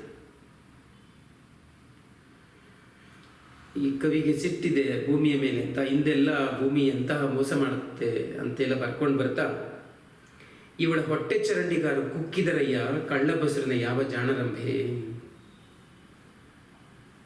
ಗಂಗೆಲಿ ತೇಲಿ ಬಂದರು ಕರ್ಣ ರಾಧೇಯ ಸಾಯಿಸಲಿ ಕಲದೆ ಬರಲು ಕುಂತಿ. ನೋಡಿ, ಭೂಮಿ ಈಗ ಭೂಮಿ ಹೆರ್ತನೇ ಇರ್ತದೆ ಯಾವಾಗಲೂ ಅಂತ. ಹೆರ್ತನೇ ಭೂಮಿಯಲ್ಲಿ ಎಲ್ಲಿ ಎಲ್ಲ ಕಡೆನೂ ಜೀವ ಹುಟ್ಟೋದೇ ಅಂತ. ಆ ಶಕ್ತಿಯನ್ನು ಕವಿಲಿ ಕೆಟ್ಟದಾಗಿ ಬೈತಾ ಇದ್ದಾರೆ ಅಂತ. ಇವಳ ಹೊಟ್ಟೆ ಚರಂಡಿಗಾರು ಕುಕ್ಕಿದರಯ್ಯ ಕಳ್ಳ ಬಸರಿನ ಯಾವ ಜಾಣರಂಬೆ. ಕುಂತಿ ಹೇಗೆ ಮಹಾಭಾರತ ಸಂದರ್ಭದಲ್ಲಿ ಕಳ್ಳತನದಿಂದ ಬಸರಾದ್ಲು ಸೂರ್ಯನಿಗೆ ಅಂತ, ಹಾಗೆ ಭೂಮಿ ಅಂತ ಇವಳು ಹೊಟ್ಟೆ ಚರಂಡಿಗಳು. ಅದು ಗಮನಿಸಿ, ದ.ರಾ ಬೇಂದ್ರೆ ಅವರು ಮೊದಲ ಗಿತ್ತಿ ಪದ್ಯದಲ್ಲಿ ಆ ಭೂಮಿಯ ಹೆರುವ ಶಕ್ತಿಯನ್ನು ದೇವಗರ್ಭ ಅಂತಾರೆ. ಅದು ನವೋದಯರ ಕಲ್ಪನೆ ಅಂತ. ಬಟ್ ನವ್ಯರು ಇದು ಹೊಟ್ಟೆ ಚರಂಡಿ ಅಂತ. ಆ ಇಬ್ಬರ ತಾತ್ವಿಕತೆನ ನೀವು ಗಮನಿಸ್ಬೇಕಿಲ್ಲಿ ಅಂತ. ನವೋದಯರಿಗೆ ಅದು ದೇವಗರ್ಭ, ನವ್ಯರಿಗೆ ಹೊಟ್ಟೆ ಚರಂಡಿ ಅಂತ. ಈ ಹೊಟ್ಟೆ ಚರಂಡಿಗೆ ಯಾರಪ್ಪ ಕುಕ್ಕದವರು ಭಾಳ ಅಶ್ಲೀಲವಾದ ಬೈಗಳಿದ್ರು ಅಂತ. ಯಾವ ಕಳ್ಳ ಬಸರನ ಜಾಣರಂಬೆ, ಇವಳು ಯಾರು ಬಸರಾಗ್ಲಿಕ್ಕೆ ಯಾರು ಹೇಳಿದ್ರು ಅಂತ. ಅಂದರೆ ನಮ್ಮನ್ನು ಹೆತ್ತು ಸಲಹಿ ಹಿಂಗೆ ಇನ್ನೊಬ್ರಿಗೆ ಆಹಾರ ಮಾಡಿಕೊಡ್ತಾಳಲ್ಲ ಅನ್ನುವಂಥ ಸಿಟ್ಟಿಗೆ ಕವಿ ಈ ಥರ ಬೈತಾ ಇರೋದು. ಗಂಗೆಗೆ ತೇಲಿ ಬಂದನು ಕರ್ಣ ರಾಧೇಯ, ಕುಂತಿ ಮಗುನ ಎತ್ತಿ ಗಂಗೆಗೆ ಹಾಕ್ಬಿಟ್ಲ ಅವತ್ತು ಅಂತ. ಅಂದರೆ ಅಲ್ಲಿ ತಾಯಿ, ನಾವು ತಾಯಿ ಅಂದರೆ ಭಾಳ ದೇವತೆ, ಎಂಥ ಕಷ್ಟ ಬಂದ್ರೂ ಕಾಪಾಡ್ತಾಳೆ ಅಂತ ಇವೆ. ಬಟ್ ಅದೇ ತಾಯಿ ಕರ್ಣನ ನದಿಗೆ ಹಾಕ್ಬಿಟ್ಲಲ್ಲ ಅಂತ. ತಾಯಿ ಒಳಗಡೆ ಇರುವಂಥ ಕೊಲ್ಲುವ ಗುಣ ಅಥವಾ ತಾಯಿ ಒಳಗಡೆ ಇರತಕ್ಕಂಥ ಕ್ರೂರ ಗುಣವನ್ನು ಪದ್ಯ ಅನಾವರಣ ಮಾಡುತ್ತೆ. ಸಾಯಿಸಲಿಕ್ಕಲ್ಲದೆ ಬರಲು ಕುಂತಿ ಯುದ್ಧಕ್ಕೆ ಹಿಂದೆ, ಮಹಾಭಾರತ ಯುದ್ಧಕ್ಕೆ ಪ್ರಾರಂಭ ಆಗ ಮೊದಲು ಕರ್ಣನ ಬಳಿ ಬಂದು ಕೇಳ್ತಾಳೆ. ಏನಂತ ಕೇಳ್ತಾಳೆ? ನನ್ನ ಮಕ್ಕಳನ್ನೇನು ಮಾಡಬೇಡ ಅಂತ. ನನ್ನ ಮಕ್ಕಳನ್ನೇನು ಮಾಡಬೇಡ ಅಂದ್ರೆ ಅರ್ಥ ಏನು? ನೀನು ಸಾಯಿ ಅಂತ ಅರ್ಥ. ನೋಡಿ, ಕುಂತಿಯಾಗಿ ಬಂದಿದ್ದೇನೆ ಸಾಯಿಸಕ್ಕೆ ಅಂತ. ಅಫ್ಕೋರ್ಸ್ ಕುಂತಿ ಕೃಷ್ಣ ಏನು ಮಾಡಲಿಲ್ಲ ಅಂದರೆ ಬಹುಶಃ ಕರ್ಣ ಗೆಲ್ತಿದ್ದ ಯುದ್ಧದಲ್ಲಿ. ಆದರೆ ಅವ್ರು ಬಂದು ಸಂಬಂಧದ ಒಂದು ಎಮೋಷನ್ಸ್ ನಮ್ಮ ತಲೆಗೆ ಹಾಕಿದ್ರು, ಅವನ್ನ ಶಕ್ತಿಹೀನನಾಗಿ ಮಾಡಿದ್ರು. ಸಾಯಿಸಲಿ ಕಲ್ದು ಬರಡು ಕುಂತಿ ಅಂದರೆ ತಾಯಿಯ ಕೊಲ್ಲುವ ಗುಣವನ್ನು ಈ ಪದ್ಯ ಹೇಳುತ್ತೆ ಅಂತ. ನವ್ಯರು ಏನನ್ನು ಗಮನಿಸ್ತಾರೆ ನೋಡಿ. ಮೈಯೆಲ್ಲ ಹೆರಿಗೆ ಮನೆ ಮಸಣ ಇವಳಿಗೆ ಸ್ವರತಿ ಸಂಪ್ರೀತೆ. ಎಷ್ಟು ಚೆನ್ನಾಗಿವೆ ಸಾಲ. ಇದೊಂದು ಒಳ್ಳೆ ರೂಪ. ಮೈಯೆಲ್ಲ ಮಸಣ ಅಂದರೆ ಎಲ್ಲಿ ಜೀವ ಸಾಯ್ತದಲ್ಲೆಲ್ಲ ಮಸಣವೇ, ಎಲ್ಲಿ ಹುಟ್ಟುತ್ತಲ್ಲೆಲ್ಲ ಹೆರಿಗೆ ಮನೆನೇ ಅಂತ. ಇದರಲ್ಲಿ ಶುದ್ಧವೆಲ್ಲಿ ಅಶುದ್ಧವೆಲ್ಲಿ ಅಂತ ನವ್ಯರ ಕಲ್ಪನೆಯನ್ನು ಗಮನಿಸಿ. ಸ್ವರತಿ ಸಂಪ್ರೀತಿ, ತನ್ನಂತಾನೇ ರಮಿಸಿಕೊಳ್ಳುವವಳು ಅಂತ, ತನ್ನಂತಾನೇ ಹಸ್ತಮೈತ್ರ ಮಾಡಿಕೊಳ್ತಕ್ಕಂಥವಳು ಅಂತ ಭೂಮಿ ತಾಯಿ. ಆ ಭಾಷೆಯಲ್ಲಿರುವಂತಹ ಚುಚ್ಚು ಮಾತನ್ನು ಗಮನಿಸಿ ನೀವು. ಹುಲಿ, ಚಿರತೆ, ಆನೆ, ಹಸು, ಆಡು, ಕೋಡಗ, ಕತ್ತೆ, ಮಾವು, ನೇರಳೆ, ಹಲಸು, ಜಾಲಿ, ಜಾಜಿ ಇವು ಇವಳ ಸಹಜ ಸಂತಾನ. ಇಲ್ಲಿ ನೀವು ಗಮನಿಸ್ಬೇಕಾದ್ದು, ಭೂಮಿಯ ಗರ್ಭದಲ್ಲಿ ಹುಲಿನೂ ಇದೆ, ಹಸುನೂ ಇದೆ ಅಂತ. ಜಾಲಿ ಮುಳ್ಳು ಇದೆ, ಜಾಜಿ ಹೂವು ಇದೆ. ಈ ಎಂಥ ಕಾಂಟ್ರಡಿಕ್ಷನ್ಸ್, ಎಂಥ ಅಸಂಗತ, ಎಂಥ ವೈರುಧ್ಯ ಇದು. ಒಳ್ಳೇದು ಹೆಂಗೆ ಇವಳು ತಾಯಿ ಗರ್ಭದಲ್ಲಿದೆಯೋ, ಇವಳು ಗರ್ಭದಲ್ಲಿದೆಯೋ, ಕೆಟ್ಟದ್ದು ಇದೆ. ಈ ಎಂಥ ದುರಂತ. ಈ ಪೆಡಂಬೂತನ ಬರುವ ಗಳಿಗೆಗಳಿಗೆ ಏಕೆ ಹುಟ್ಟಿತೋ ವಿಷಮರತಿ ದುರಾಶೆ. ಎಂಥದ್ದು ವಿಚಿತ್ರ ಭೂಮಿ ಅಂತ. ನಾನು ಹುಟ್ಟಿದಾಗಲೇ ಹಿಂಗೆಲ್ಲ ಆಗಬೇಕೆ, ಹಿಂಗಿರ್ಬೇಕೆ ಭೂಮಿ ಅಂತ ಹೇಳುವಂಥ ಒಂದು ಪದ್ಯ. ಆ್ಯಕ್ಚುಲಿ ನವ್ಯರು ಸಹಜವಾಗಿ ನವೋದಯರು ಸೃಷ್ಟಿಸಿದ್ದಂಥ ಒಂದು ಭವ್ಯವಾದ ಕಲ್ಪನೆ, ಸಂಸಾರದ ಬಗ್ಗೆ, ಸಮಾಜದ ಬಗ್ಗೆ, ಭೂಮಿ ಬಗ್ಗೆ, ಪ್ರಕೃತಿ ಬಗ್ಗೆ ಏನೇನು ಭವ್ಯವಾದ ಕಲ್ಪನೆ ರೂಪಿಸಿದ್ರು ಅದನ್ನು ಒಡಿತಾರೆ ನವ್ಯರು. ಅದರ ಆಳದಲ್ಲಿರ್ತಕ್ಕಂಥ ಕಾಂಟ್ರಡಿಕ್ಷನ್ಸ್ನ, ವೈರುಧ್ಯಗಳನ್ನ, ದ್ವಂದ್ವಗಳನ್ನ, ಅಸಂಗತ ಸಂಗತಿಗಳನ್ನ ಎಕ್ಕಿ ಹೇಳ್ತಾರೆ. ಅಂದರೆ ನೀವು ಹೇಳಿದಷ್ಟು ಲೋಕ ಅಷ್ಟು ಹಸನಾಗಿಲ್ಲ, ಅದರೊಳಗಡೆ ಹಿಂಗೂ ಇದೆ, ಇಷ್ಟು ಕಾಂಟ್ರಡಿಕ್ಷನ್ಸು ಇದೆ ಅಂತ ಎತ್ತಿ ಎತ್ತಿ ತೋರಿಸ್ತಾರೆ ನವ್ಯರು. ಆ ಥರ ಈ ಭೂಮಿ ಗೀತ ಪದ್ಯದಲ್ಲಿ ಆ ಥರದ ವೈರುಧ್ಯಗಳನ್ನು ನಾವಿಲ್ಲಿ ಕಾಣ್ಬೋದು ಅಂತ. ನೆಕ್ಸ್ಟ್ ಎರಡನೇ ಪ್ರಶ್ನೆಯಲ್ಲಿ ಒಂದನೇದು, ಒಡ್ಡರಾದನಲ್ಲಿ ಅಂತರ್ಗತವಾಗಿರುವ ಸಮಾಜವು ಧಾರ್ಮಿಕ ಅಂಶಗಳನ್ನು ಕುರಿತು ವಿಶ್ಲೇಷಿಸಿರಿ ಅಂತ ಪ್ರಶ್ನೆ. ಒಡ್ಡರಾದಲ್ಲಿ ಅಂತರ್ಗತವಾಗಿರೋದಂದರೆ ಅದರೊಳಗಡೆ ಸಬ್ಮರ್ಜ್ ಆಗಿರೋದು ಅಂತ, ಎಳೆ ಎಳೆಯಾಗಿ ಒಳಗಡೆ ಸೇರಿಕೊಂಡಿದೆ. ಏನು? ಸಮಾಜೋ ಧಾರ್ಮಿಕ ಅಂಶಗಳು ಗುರುತಿಸೋದು. ಅಲ್ಲಿ ಸಾಮಾಜಿಕ ವ್ಯವಸ್ಥೆ ಹೇಗಿದೆ ಅಂತ ನೀವು ಗಮನಿಸಿ. ಅಲ್ಲಿ ವಿದ್ಯೆ ಕಲಿಬೇಕಾದ್ರೆ ಒಂದು ಸಿಸ್ಟಮ್ ಇತ್ತು. 4 ಗಂಟೆಗೆ ಎದ್ದೇಳಬೇಕು, ತಣ್ಣೀರು ಸ್ನಾನ ಮಾಡಬೇಕು, ಮನೆಗೆ ಭಿಕ್ಷೆ ಎತ್ತಬೇಕು, ಆ ಥರದ ಒಂದು ಸಿಸ್ಟಮ್ ಇತ್ತು ವಿದ್ಯೆ ಕಲಿಲಿಕ್ಕೆ. ಆಮೇಲೆ ಮಂತ್ರಿ ಪದವಿ ತಂದೆಯದು ಮಕ್ಕಳಿಗೆ ವಂಶ ಪರಂಪರೆಗೆ ಬರ್ತಿತ್ತು ಅಂತ ಸಿಸ್ಟಮ್ ಇದೆ ಸಮಾಜ. ಬ್ರಾಹ್ಮಣರಿಗೂ ಜೈನರಿಗೂ ಸಂಘರ್ಷ ಇತ್ತು ಅಂತ ಇದೆ. ಅಲ್ಲಿ ನಾಗಶ್ರೀ ತಂದೆ ಸೋಮಶರ್ಮ ಮತ್ತು ಆ ಸೂರ್ಯಮಿತ್ರ ಜಗಳ ಆಡ್ತಾರಲ್ಲ, ಇಲ್ಲಿ ದುಷ್ಟ ಬ್ರಾಹ್ಮಣನೇ ಅಂತ ಅವನು ಬೈತಾನೆ, ಇಲ್ಲಿ ಬತ್ತಲೆ ಸನ್ಯಾಸಿ ಅಂತ ಇವನು ಬೈತಾನೆ. ಸಮಾಜ ಧಾರ್ಮಿಕ ಅಂಶಗಳನ್ನು ಗಮನಿಸಿ. ಮತ್ತು ಸೊಸೆ ಸಮಾಜದಲ್ಲಿ ಕಳ್ಳರಿದ್ದಿದ್ದು, ವ್ಯಭಿಚಾರಿಗಳಿದ್ದಿದ್ದು, ಸುಮತಿ ಅಂತ ಧೈರ್ಯವಂತ ಮಹಿಳೆ ಇದ್ದಿದ್ದು, ಗಂಭೀರೆ ಅಂತ ಮುದುಕಿ ಧೈರ್ಯವಂತರು ಕಳ್ಳರನ್ನೇ ವಂಚಿಸಿದ್ದು, ಅದೆಲ್ಲ ಗಮನಿಸ್ಬೋದು. ಮತ್ತು ರಸ್ತೆಗಳು ಸುರಕ್ಷಿತವಾಗಿರಲಿಲ್ಲ ಅಂತ ಬರ್ತದೆ. ಆಮೇಲೆ ಆಗಿನ ಕಠಿಣ ಶಿಕ್ಷೆಗಳು ಹೆಂಗಿದ್ದವು ಅಂತ ಬರ್ತದೆ. ವ್ಯಭಿಚಾರ ಮಾಡಿದ್ರೆ ಕಾಲ ಕಬ್ಬಿಣದ ಪ್ರತಿಮೆಗಳನ್ನ ತಬ್ಬಿಸ್ತಿದ್ರು ಅಂತ ಕಥೆ ಇದೆ, ಅದೆಲ್ಲ ಗಮನಿಸ್ಬೋದು. ಸಮಾಜವು ಧಾರ್ಮಿಕ ಅಂಶಗಳು ಅಂದಾಗ ಎಷ್ಟೊಂದು ಮೆಟೀರಿಯಲ್ ಇದೆ, ನೀವು ಅದೆಲ್ಲ ಸೂಕ್ಷ್ಮವಾಗಿ ಗಮನಿಸ್ಬೋದು ಅಂತ. ಧಾರ್ಮಿಕ ಅಂದಾಗ ಜೈನ ಧರ್ಮದ್ದೇ ಹೇಗೆ ಪ್ರತಿಪಾದನೆ ಮಾಡ್ತದೆ ಕಥೆ ಅಂತ, ಒಂದು ಕಡೆ ಸಾಮಾಜಿಕ, ಒಂದು ಕಡೆ ಧಾರ್ಮಿಕ ಅಂಶಗಳು, ಅದನ್ನೇ ಹೇಳ್ಬೋದು. ಆಮೇಲೆ ಸುಕುಮಾರ ಸ್ವಾಮಿ ಕಥೆಯಲ್ಲಿ ಎಷ್ಟು ಮೆಟೀರಿಯಲ್, ಆ ಉಪಕಥೆಗಳಲ್ಲಿ ಒಂದು ದೊಡ್ಡ ಲೋಕನೇ ಇದೆ. ರಾಜನು ಮೀರಿಸಿದಂತಹ ಶ್ರೀಮಂತರು ಇರ್ತಿದ್ರು ಅಂತ, ಸುಕುಮಾರನ ತಾಯಿ ಆ ಥರ ಇದೆ. ಅವ್ರು ಯಾವ ಥರ ಊಟ ಮಾಡ್ತಿದ್ರು, ಅಂತ ಆಭರಣಗಳು ಹಾಕೋತಿದ್ರು ಅನ್ನೋಂಥ ಸಬ್ಜೆಕ್ಟ್ ಇದೆ. ಜೈನ ಧರ್ಮದಲ್ಲಿ ದೀಕ್ಷೆ ತಗೋತಿದ್ರು, ಹೆಂಗೆ ತಗೋತಿದ್ರು ಅಂತೆಲ್ಲ ಕೂಡ ಇದೆ, ಅದೆಲ್ಲ ಗಮನಿಸ್ಬೋದು. ಸಮಾಜ ಧಾರ್ಮಿಕ ಅಂಶಗಳು ಅಂದಾಗ ಅಲ್ಲಿ ವಿದ್ಯುಚ್ಛರ ಋಷಿ ಕಥೆನೂ ತಗೊಳ್ಳಿ, ಮತ್ತು ಸುಕುಮಾರ ಸ್ವಾಮಿ ಕಥೆನೂ ತಗೋಬೋದು. ಕಳ್ಳರು ಯಾವ್ಯಾವ ಥರದಲ್ಲಿ ವಿದ್ಯೆ ಕದೀತಿದ್ರು ಅನ್ನೋದ್ರಿದೆ. ಆಮೇಲೆ ಕಳ್ಳರನ್ನ ಹಿಡಿಲಿಕ್ಕೆ ಏನೇನು ತಂತ್ರಗಳು ಬಳಸ್ತಿದ್ರು ಅಂತಲೂ ಇದೆ, ಅದನ್ನೇ ಗಮನಿಸ್ಬೋದು. ಓಕೆ, ಎರಡನೇ ಪ್ರಶ್ನೆ, ಎರಡನೇದು, ಪಂಪ ಮತ್ತು ಕುಮಾರವ್ಯಾಸರು ಕರ್ಣನ ಕೊನೆಯ ದಿನಗಳನ್ನು ಹೇಗೆ ಬಣ್ಣಿಸಿದ್ದಾರೆ ಅದನ್ನು ಗಮನಿಸ್ಬೇಕು. ಪಂಪ ನೋಡಿ, ಕರ್ಣನ ಪಾತ್ರ ಎಲ್ಲರೂ ಚೆನ್ನಾಗೇ ಬರೆದಿದ್ದಾರೆ. ಕರ್ಣನ ಪಾತ್ರನೇ ಒಂಥರ ಅನುಕಂಪ ಹುಟ್ಟಿಸುವಂಥ ಪಾತ್ರ. ಕರ್ಣನ ದಿನಗಳು ಬಹಳ ಹೃದಯಂಗಮವಾಗಿ ಪಂಪನು ಚಿತ್ರಿಸಿದ್ದಾನೆ, ಕುಮಾರವ್ಯಾಸನು ಚಿತ್ರಿಸಿದ್ದಾನೆ. ಅದರ ಒಂದು ವಿಶೇಷ ಅಂದರೆ ರಥ ಹೂತ್ಕೊಳ್ಳುವಂಥ ಚಿತ್ರ ಕೊನೆಯಲ್ಲಿ ಪಂಪನಲ್ಲೂ ಇದೆ, ಕುಮಾರವ್ಯಾಸನಲ್ಲೂ ಇದೆ. ಆ ರಥ ಹೂತ್ಕೊಂಡಾಗ ಕರ್ಣ ಅರ್ಜುನ್ಗೆ ಹೇಳಿ ನಿರಾಯುಧನಾಗಿ ರಥ ಎತ್ತೋದು, ಆಗ ಕೃಷ್ಣ ಅರ್ಜುನ್ಗೆ ಚುಚ್ಚಿ ಒಡಿ ಅಂತ ಹೇಳೋದು, ಆದರೆ ಅರ್ಜುನಿಗೆ ಆ ಟೈಮ್ಗೆ ಅನುಕಂಪ ಬರೋದು, ಎರಡೂ ಕಡೆ ಅದು ಸಾಮಾನ್ಯವಾಗಿದೆ. ಬಟ್ ಪಂಪನಲ್ಲಿ ಸಂಕ್ಷಿಪ್ತವಾಗಿದೆ, ಕುಮಾರವ್ಯಾಸನಲ್ಲಿ ವಿಸ್ತಾರವಾಗಿದೆ, ಅದನ್ನು ಗಮನಿಸಬೇಕು. ಬಟ್ ಒಂದು ಮೇಜರ್ ವ್ಯತ್ಯಾಸ ಏನಂತಂದರೆ, ಆ ಸರ್ಪಾಸ್ತ್ರವನ್ನು ಸರಿಯಾಗಿ ತೊಡದೇ ಹೋದಾಗ, ಎರಡನೇ ಸರಿ ತೊಡದೇ ಹೋದಾಗ ಸಾರಥಿ ಮುನ್ಸ್ಕೊಂಡು ಅಲ್ಲೂ ಹೊರಟೋಗ್ತಾನೆ, ಇಲ್ಲೂ ಹೊರಟೋಗ್ತಾನೆ, ಹಾಗಂತ ಕಾರಣ ಏಕಾಂಗಿ ಆಗ್ತಾನೆ. ಆಗ ರಥ ಹೊತ್ಕೊಳ್ಳುವಂಥ ಪ್ರಸಂಗ ನಡೆಯುತ್ತೆ. ಬಟ್ ಕೊನೆಗೆ ಅರ್ಜುನ ಬಾಣ ಬಿಟ್ಟಾಗ ಪಂಪ ಬರೀತಾರೆ, ಒಂದೇ ಸರಿ ತಲೆ ಕತ್ತರಿಸೋಯ್ತು ಅಂತ ಬರೀತಾನೆ. ಆದರೆ ಕುಮಾರವ್ಯಾಸನಲ್ಲಿ ಹಂಗಿಲ್ಲ, ಅದು ಎದೆ ಚುಚ್ಕೊಳ್ಳುತ್ತೆ, ಪ್ರಾಣ ಹೋಗಲ್ಲ. ಆಗ ಕೃಷ್ಣ ಬ್ರಾಹ್ಮಣನ ವೇಷ ಧರಿಸಿ ಬರ್ತಾನೆ, ಬಂದು ನಿನ್ನ ಕುಂಡಲಗಳನ್ನ ದಾನ ಕೊಡು ಅಂತ ಕೇಳ್ತಾನೆ. ಆಗ ಕಾರಣ ಯುದ್ಧ ಭೂಮಿಲಿ ಅಂತ ಸಾಯುವಂಥ ಸಂದರ್ಭದಲ್ಲೂ ಕುಂಡಲಗಳನ್ನ ಬಿಚ್ಚಿ ದಾನ ಕೊಡ್ತಾನೆ. ಆ ಒಂದು ದಾನಕ್ಕೆ ಮೆಚ್ಚಿ ಕೃಷ್ಣ ತನ್ನ ನಿಜರೂಪನ ತೋರಿಸ್ದ, ಅವನಿಗೆ ಮುಕ್ತಿಯ ಪದವನ್ನು ನೇಮಿಸ್ತಾ ಅಂತ ಕುಮಾರವ್ಯಾಸ ಬರೀತಾನೆ. ಈ ಇನ್ಸಿಡೆಂಟ್ ಪಂಪ ಭಾರತದಲ್ಲಿ ಇಲ್ಲ.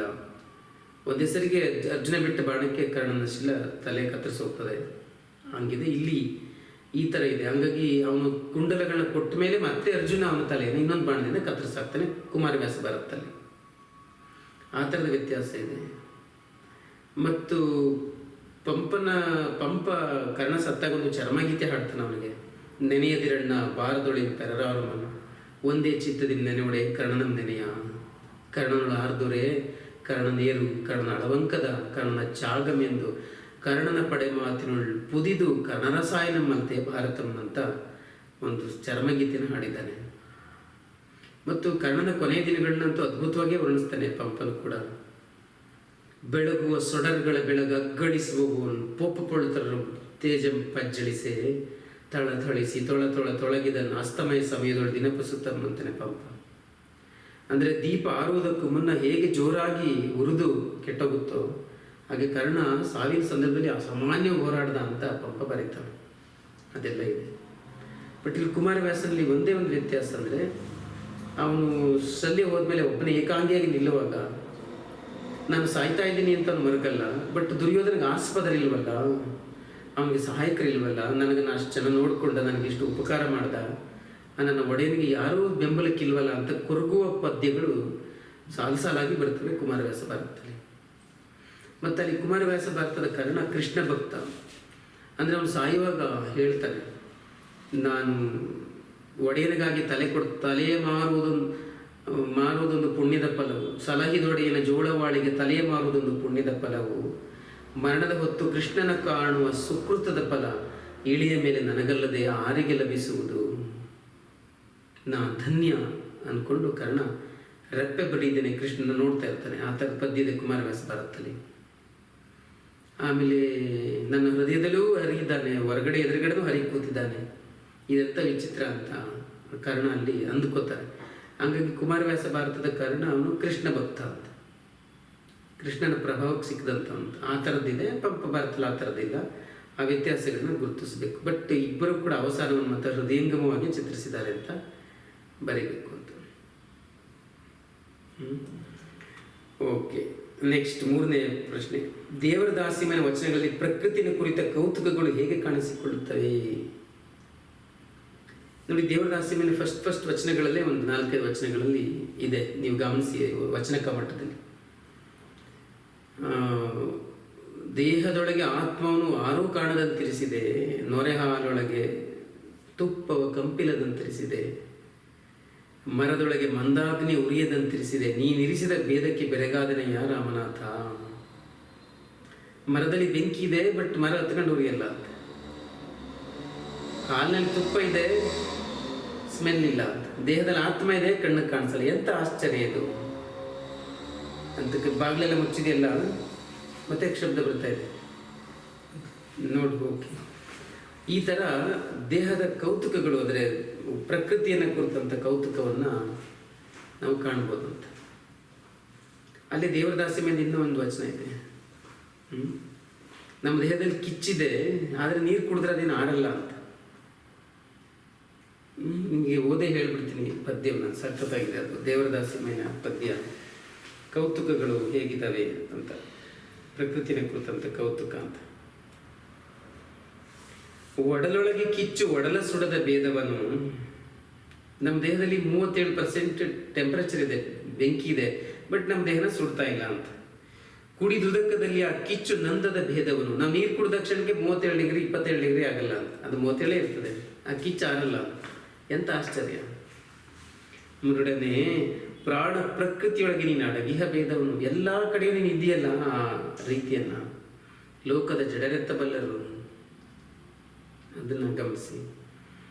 ತಾಯ ಗರ್ಭದ ಶಿಶು ತಾಯಿ ಕುರುಹನರಿಯದು, ಆ ತಾಯಿ ಶಿಶುವಿನ ಕುರುಹನೆಂದು ಅರಿಯಳು ಅಂತ. ಎಂಥ ಬ್ಯೂಟಿ ಅದು ನೋಡಿ. ತಾಯಿ ಮಗುನ ಗರ್ಭದಲ್ಲೇ ಇಟ್ಕೊಂಡಿದ್ದಾಳೆ, ಬಟ್ ನನ್ನ ಮಗು ಹೆಂಗಿದೆ ಅಂತ ಅವಳು ಗೊತ್ತಿಲ್ಲ ಅಂತ. ಮಗು ತಾಯಿ ಗರ್ಭದಲ್ಲೇ ಇದೆ, ಬಟ್ ನನ್ನ ತಾಯಿ ಹೆಂಗಿದ್ದಾಳೆ ಅಂತ ಅದಕ್ಕೆ ಗೊತ್ತಿಲ್ಲ. ಎಲ್ಲರೂ ಜೊತೆಗೆ ಇದ್ರು ಕೂಡ ಇದ್ರ ಗುರುತು ಅದಕ್ಕಿಲ್ಲ, ಅದ್ರ ಗುರುತು ಇದಕ್ಕಿಲ್ಲ ಅಂತ. ಎಂಥ ವಿಸ್ಮಯ. ಈ ಲೋಕದಲ್ಲೂ ಅಷ್ಟೇ ಮಾಯಾಮೋಹದಲ್ಲಿ ಭಕ್ತರು ದೇವರನೆಂದು ಅರಿಯರು, ಆ ದೇವರು ಕೂಡ ಅಂತ ಭಕ್ತರನ್ನು ಅರಿಯಲು ಕಾಣ ರಾಮನಾಥ. ಈ ಥರದ ವಿಸ್ಮಯ, ಪ್ರಕೃತಿನ ಕುರಿತಂತೆ ವಿಸ್ಮಯ ಅದ್ಭುತವಾಗಿದೆ, ಗಮನಿಸಿ. ಮತ್ತೆ ಈಗ ತಾನೇ ಹೇಳಿದ್ನಲ್ಲ, ಎನ್ನೊಡಲಾದರೆ ಎನ್ನಿಚ್ಛೆಲಿರದೆ, ನಿನ್ನೊಡಲಾದರೆ ನಿನ್ನಿಚ್ಛೆಲಿರದೆ, ನನ್ನೊಡಲು ಅಲ್ಲ ನಿನ್ನೊಡಲು ಅಲ್ಲ. ಈ ಥರದ ಪದ್ಯಗಳನ್ನ ವಿಶ್ಲೇಷಣೆ ಮಾಡಬೇಕು. ಇದು ಅಷ್ಟೇ ಅಲ್ಲ, ಎಲ್ಲರಲ್ಲೂ ಬರ್ದಿ. ಕನಕದಾಸನು ಕುಸುಮದಲ್ಲಿ ಗಂಧವೋ ಗಂಧದಲ್ಲಿ ಕುಸುಮವೋ ಅಂತಾನೆ, ಸವಿಯು ಸಕ್ಕರೆಯೊಳಗು ಸಕ್ಕರೆಯು ಸವಿಯೊಳಗು ಅಂತಾನೆ. ಅಲ್ಲೆಲ್ಲ ವಿಸ್ಮಯ ಅಂದರೆ ಈ ಪ್ರಕೃತಿಯಲ್ಲಿರೋ ವಿಸ್ಮಯಗಳು ಎಲ್ಲ ಸಾಧಕರಿಗೂ ಸಹಜವಾಗಿ ಬಾಧಿಸಿದ್ದಾವೆ, ಅದನ್ನು ನೀವು ಗುರುತಿಸಬೇಕು. ನೆಕ್ಸ್ಟ್ 3ನೇದು, ಕನಕದಾಸರು ಇಂದಿಗೂ ಪ್ರಸ್ತುತಗೊಳ್ಳುವ ಕವಿ ಹಾಗೂ ಸಂತ, ಈ ಹೇಳಿಕೆಯನ್ನು ಸಮರ್ಥಿಸಿ ಅಂತ ಪ್ರಶ್ನೆ ಇದೆ. ಇದು ಸರಳವಾಗಿ ಬರೀಬೋದು, ಖಚಿತವಾಗಿ ಬರೀಬೋದು. ನೋಡಿ, ಕನಕದಾಸನ ಸಮಕಾಲೀನರೆಲ್ಲರೂ ಕೂಡ ಒಂದು ರೀತಿ ಸಂಪ್ರದಾಯಸ್ಥರು, ಆರ್ಥೋಡಾಕ್ಸ್. ಇವನ್ ಪುರಂದರದಾಸರನ್ನು ಸೇರಿಸಿದಂಗೆನೆ ಬಹುತೇಕ ಆರ್ಥೋಡಾಕ್ಸ್. ಬಟ್ ಕನಕದಾಸ ಮಾತ್ರ ಅವನು ಸಾಮಾಜಿಕ ಬರೆದಿರೋದ್ರಿಂದ, ಬಂಡಾಯವನ್ನು ಬರೆದಿರೋದ್ರಿಂದ, ಜಾತಿ ವ್ಯವಸ್ಥೆನ ಖಂಡಿಸಿರೋದ್ರಿಂದ ಸಮಕಾಲೀನ ಆಗ್ತಾನೆ ಅಂತ. ಅವನ ರಾಮಧಾನಿ ಚರಿತೆಯಲ್ಲಿ ರಾಗಿಗೆ ಕೊಟ್ಟಂಥ ಪ್ರಾಶಸ್ತ್ಯ, ಅದರ ಗೆಲುವು, ಮತ್ತು ರಾಗಿ ತನ್ನನ್ನು ತಾನು ವಾದ ಮಾಡಿಕೊಳ್ಳೋ ರೀತಿಯಲ್ಲಿ ಇವತ್ತಿಗೂ ಪ್ರಸ್ತುತ. ಶೋಷಿತ ಜನರ ಒಂದು ಪ್ರಶ್ನೆಗಳಿದ್ದಾವೆ ಅದರಲ್ಲಿ ಅಂತ. ಇವತ್ತಿಗೂ ಶೋಷಿತರು, ಹಿಂದುಳಿದ ಜಾತಿಗಳು, ದಲಿತರದು ಅದೇ ಪರಿಸ್ಥಿತಿ ಇದೆಯಲ್ಲ, ಇಂದಿಗೂ ಪ್ರಸ್ತುತವೇ.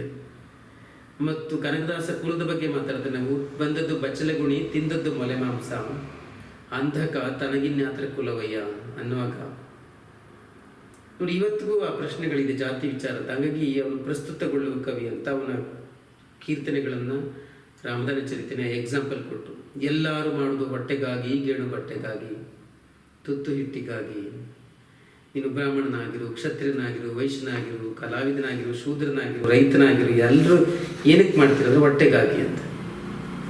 ಈ ಥರದ ಸಾರ್ವಕಾಲಿಕ ಸತ್ಯಗಳನ್ನ ಹೇಳಿದ್ರೆ ಕನಕದಾಸ ಎಲ್ಲ ಕಾಲಕ್ಕೂ ಸಲ್ತಾನೆ ಅಂತ ಬರೀಬೇಕು. ಆದರೆ ಸ್ತ್ರೀಯರ ವಿಚಾರದಲ್ಲಿ ಮಾತ್ರ ಕನಕದಾಸ ಬಹಳ ಸಂಪ್ರದಾಯಸ್ಥ ಅನ್ನೋದು ಸತ್ಯ. ಗಂಡಂಗಂಜದ ನಾರಿ ಅವಳೆ ಹೆಮ್ಮಾರಿ ಅಂತ ಅವನ ಪದ್ಯಗಳಲ್ಲಿದೆ. ಆಮೇಲೆ ಹೇವವಿಲ್ಲದ ಹೆಣ್ಣು ಗಜ್ಜುಗೆ ಬೆಳೆದ ಕಣ್ಣು ಅಂತ ಅವನ ಪದ್ಯಗಳಲ್ಲಿದೆ, ಕನಕದಾಸನ ಪದ್ಯಗಳಲ್ಲಿ. ಆಮೇಲೆ ಇನ್ನೊಂದಿದೆ, ಸನ್ನೆ ಅರಿಯಿತು ನಡೆಯದಿರುವ ಸತಿಯು ಏತಕ್ಕೆ ಅಂತ ಒಂದು ಸಾಲಿದೆ. ಅಲ್ಲೆಲ್ಲ ವೈಷ್ಣವರ ಹಾಗೆ ಅಥವಾ ಅವತ್ತಿನ ಹರಿದಾಸ ಚಳುವಳಿ ವೈಷ್ಣವರು ಅವ್ರ ಥರ ಸಾಂಪ್ರದಾಯಿಕವಾಗಿ ಯೋಚನೆ ಮಾಡಿದ್ದಾನೆ. ಅದು ಬಿಟ್ಟು ನೀವು ಬಹುತೇಕ ಸಲ್ತಾನೆ ಎಲ್ಲ ಕಾಲಕ್ಕೂ ಅಂತ ಬರೀಬೇಕಾಗುತ್ತೆ. ಅದನ್ನು ಗಮನಿಸಿ. ವೇದ ಶಾಸ್ತ್ರ ಪುರಾಣಗಳ ಬಗೆಗೆ ಶರಣರ ನಿಲುವುಗಳೇನು, ಈ ಸೋದಾಹರಣವಾಗಿ ಬರೀರಿ ಅಂತ ಇದೆ.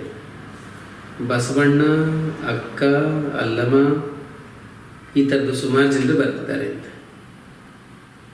ನೋಡಿ. ಬಸವಣ್ಣಂದು ಹೇಳೋದಾದ್ರೆ, ವೇದಕ್ಕೆ ಹೊರಗೆ ಕಟ್ಟುವೆ, ಶಾಸ್ತ್ರಕ್ಕೆ ನಿಗಳವನಿಕ್ಕುವೆ, ಆಗಮದ ಮೂಗ ಕೊಯ್ಯುವೆ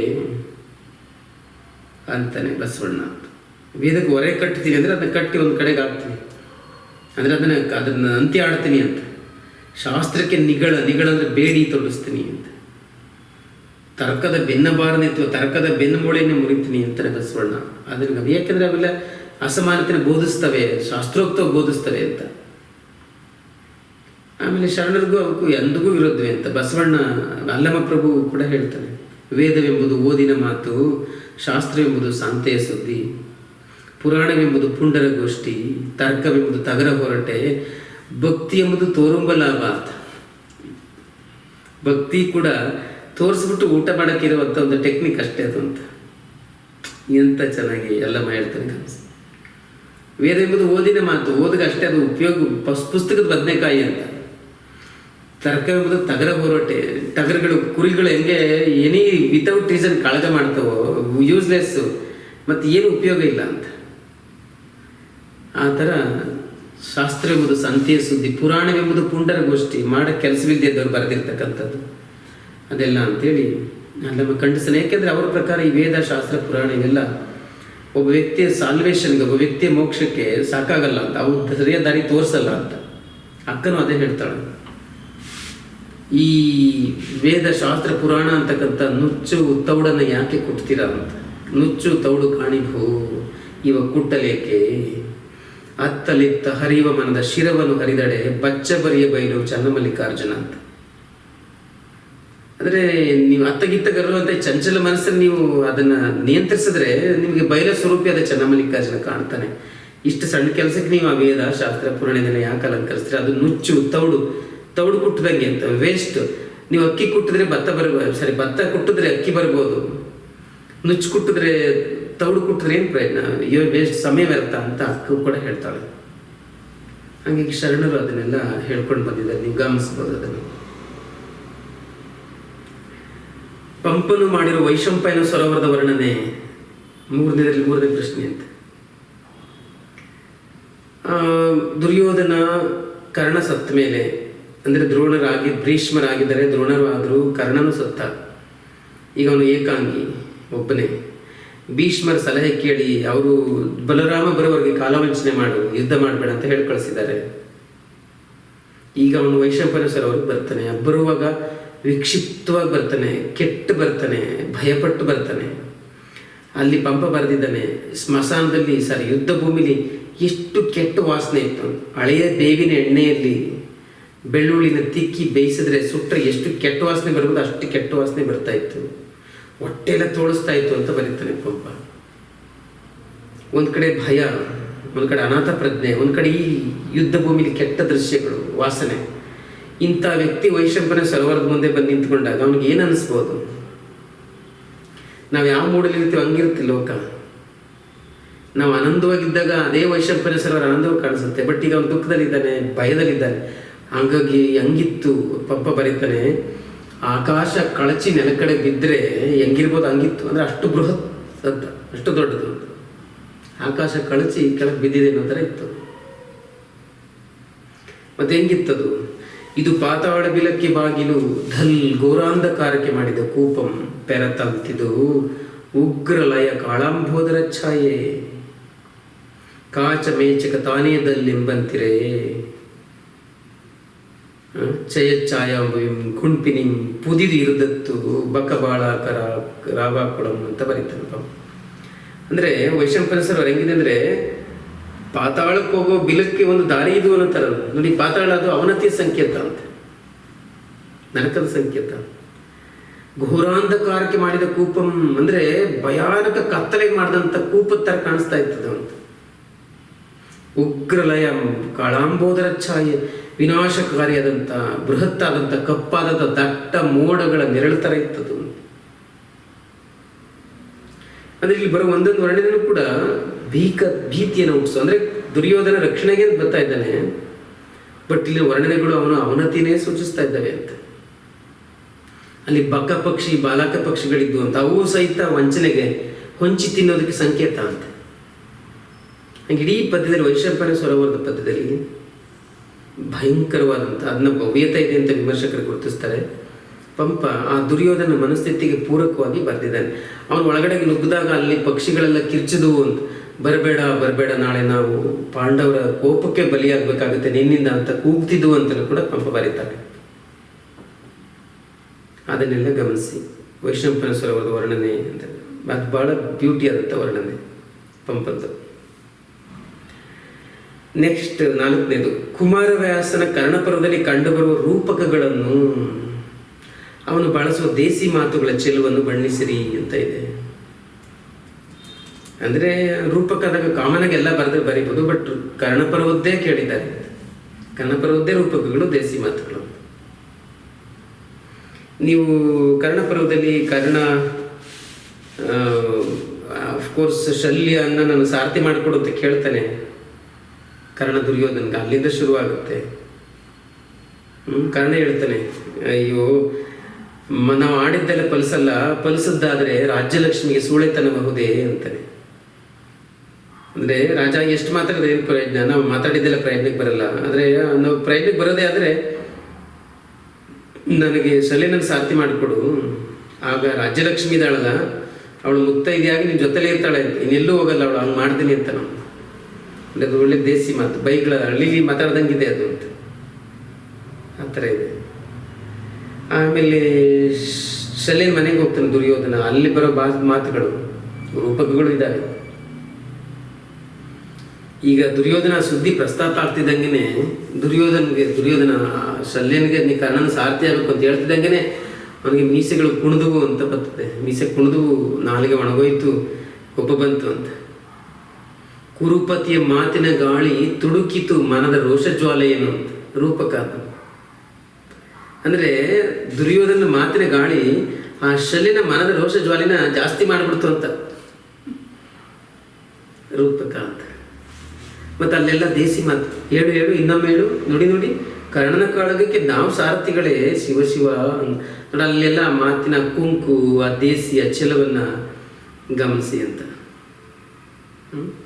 ಅದೇನು ಹೇಳ್ತಾನೆ. ಆಮೇಲೆ ನೀನು ಎಂಥದ್ದು ಕೂಳನೆಂಬೆನೆ ಸಮಸ್ತ ಕಳಾಳ ನಿಪುಣನು, ಬಾಲನೆಂಬೆನೆ ಮೇಲೆ ಫಲಿತದ ಬೀಡು ಬಿಟ್ಟಿದೆ ತಳಿತ ತನವಿನಲ್ಲಿ. ಅಂದರೆ ನೀನು ಸಣ್ಣ ಮನುಷ್ಯ ಅಂತ ಕರೆಯೋಣ ಅಂದರೆ ನೀನು ಎಲ್ಲ ಕಲೆಗಳನ್ನು ಬಲ್ಲವನು. ಶಲ್ಯ ಹೇಳೋದು ದುರ್ಯೋಧನಿಗೆ. ನಿನ್ನ ಬಾಲಕ ಅಂತ ಕರೆಯೋಣ ಅಂದರೆ ದೇಹ ಬಲ್ತಿದೆ, ಗಡ್ಡ ಮೀಸೆಗಳೆಲ್ಲ ಬೆಳಗಾಗಿದೆ, ಕಣ್ಣನ ಕಳಗಕ್ಕೆ ನಾವು ಸಾರಥಿಗಳೇ ಅಂತಾನೆ. ಅಲ್ಲೆಲ್ಲ ಗಮನಿಸಿ ಆ ದೇಸಿ ಮಾತು ಮತ್ತು ರೂಪಗಳನ್ನ ಅಂತ. ಆಮೇಲೆ ಇವನು ಅವನಿಗೆ ಕನ್ವಿನ್ಸ್ ಮಾಡೋದು, ಅಲ್ಲೆಲ್ಲ ಬೇಕಾದಷ್ಟು ವರ್ಣನೆಗಳಿದೆ, ನೀವು ಗಮನಿಸ್ಬೋದು.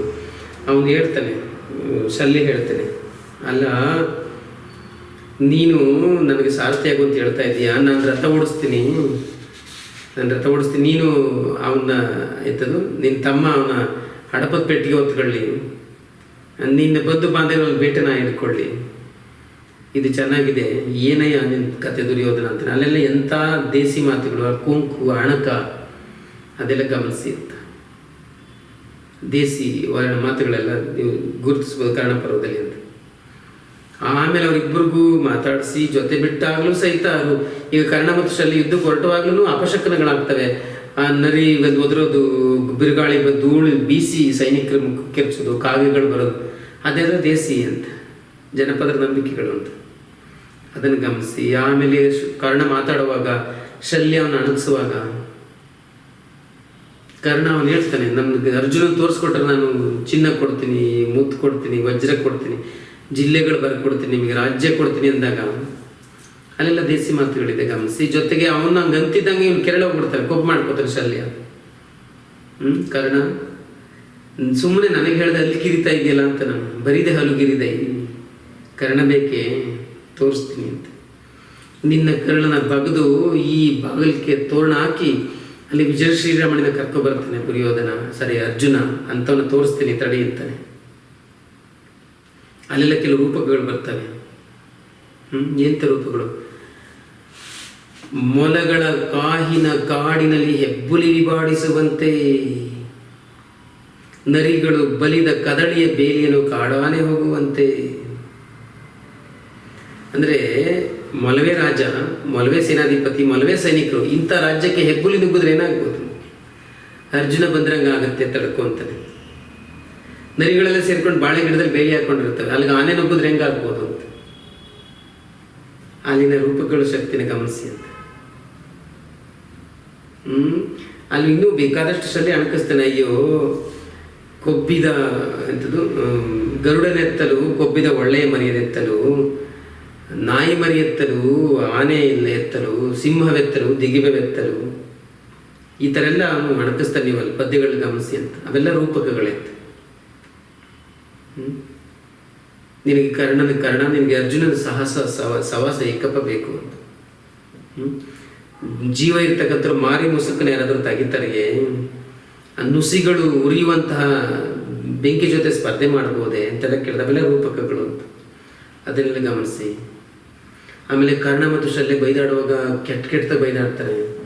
ಕರ್ಣ ಬೈತಾನೆ, ನಿಮ್ಮ ದೇಶದವರು ಬತ್ತಲಿಗರು, ನಾಚಿಕೆ ಕೆಟ್ಟವರು, ಟಕ್ಕಿನ ಟೋಳಿಕಾರರಲ್ಲಿ ಮಾದ್ರ ದೇಶದವರು ಅಂತ.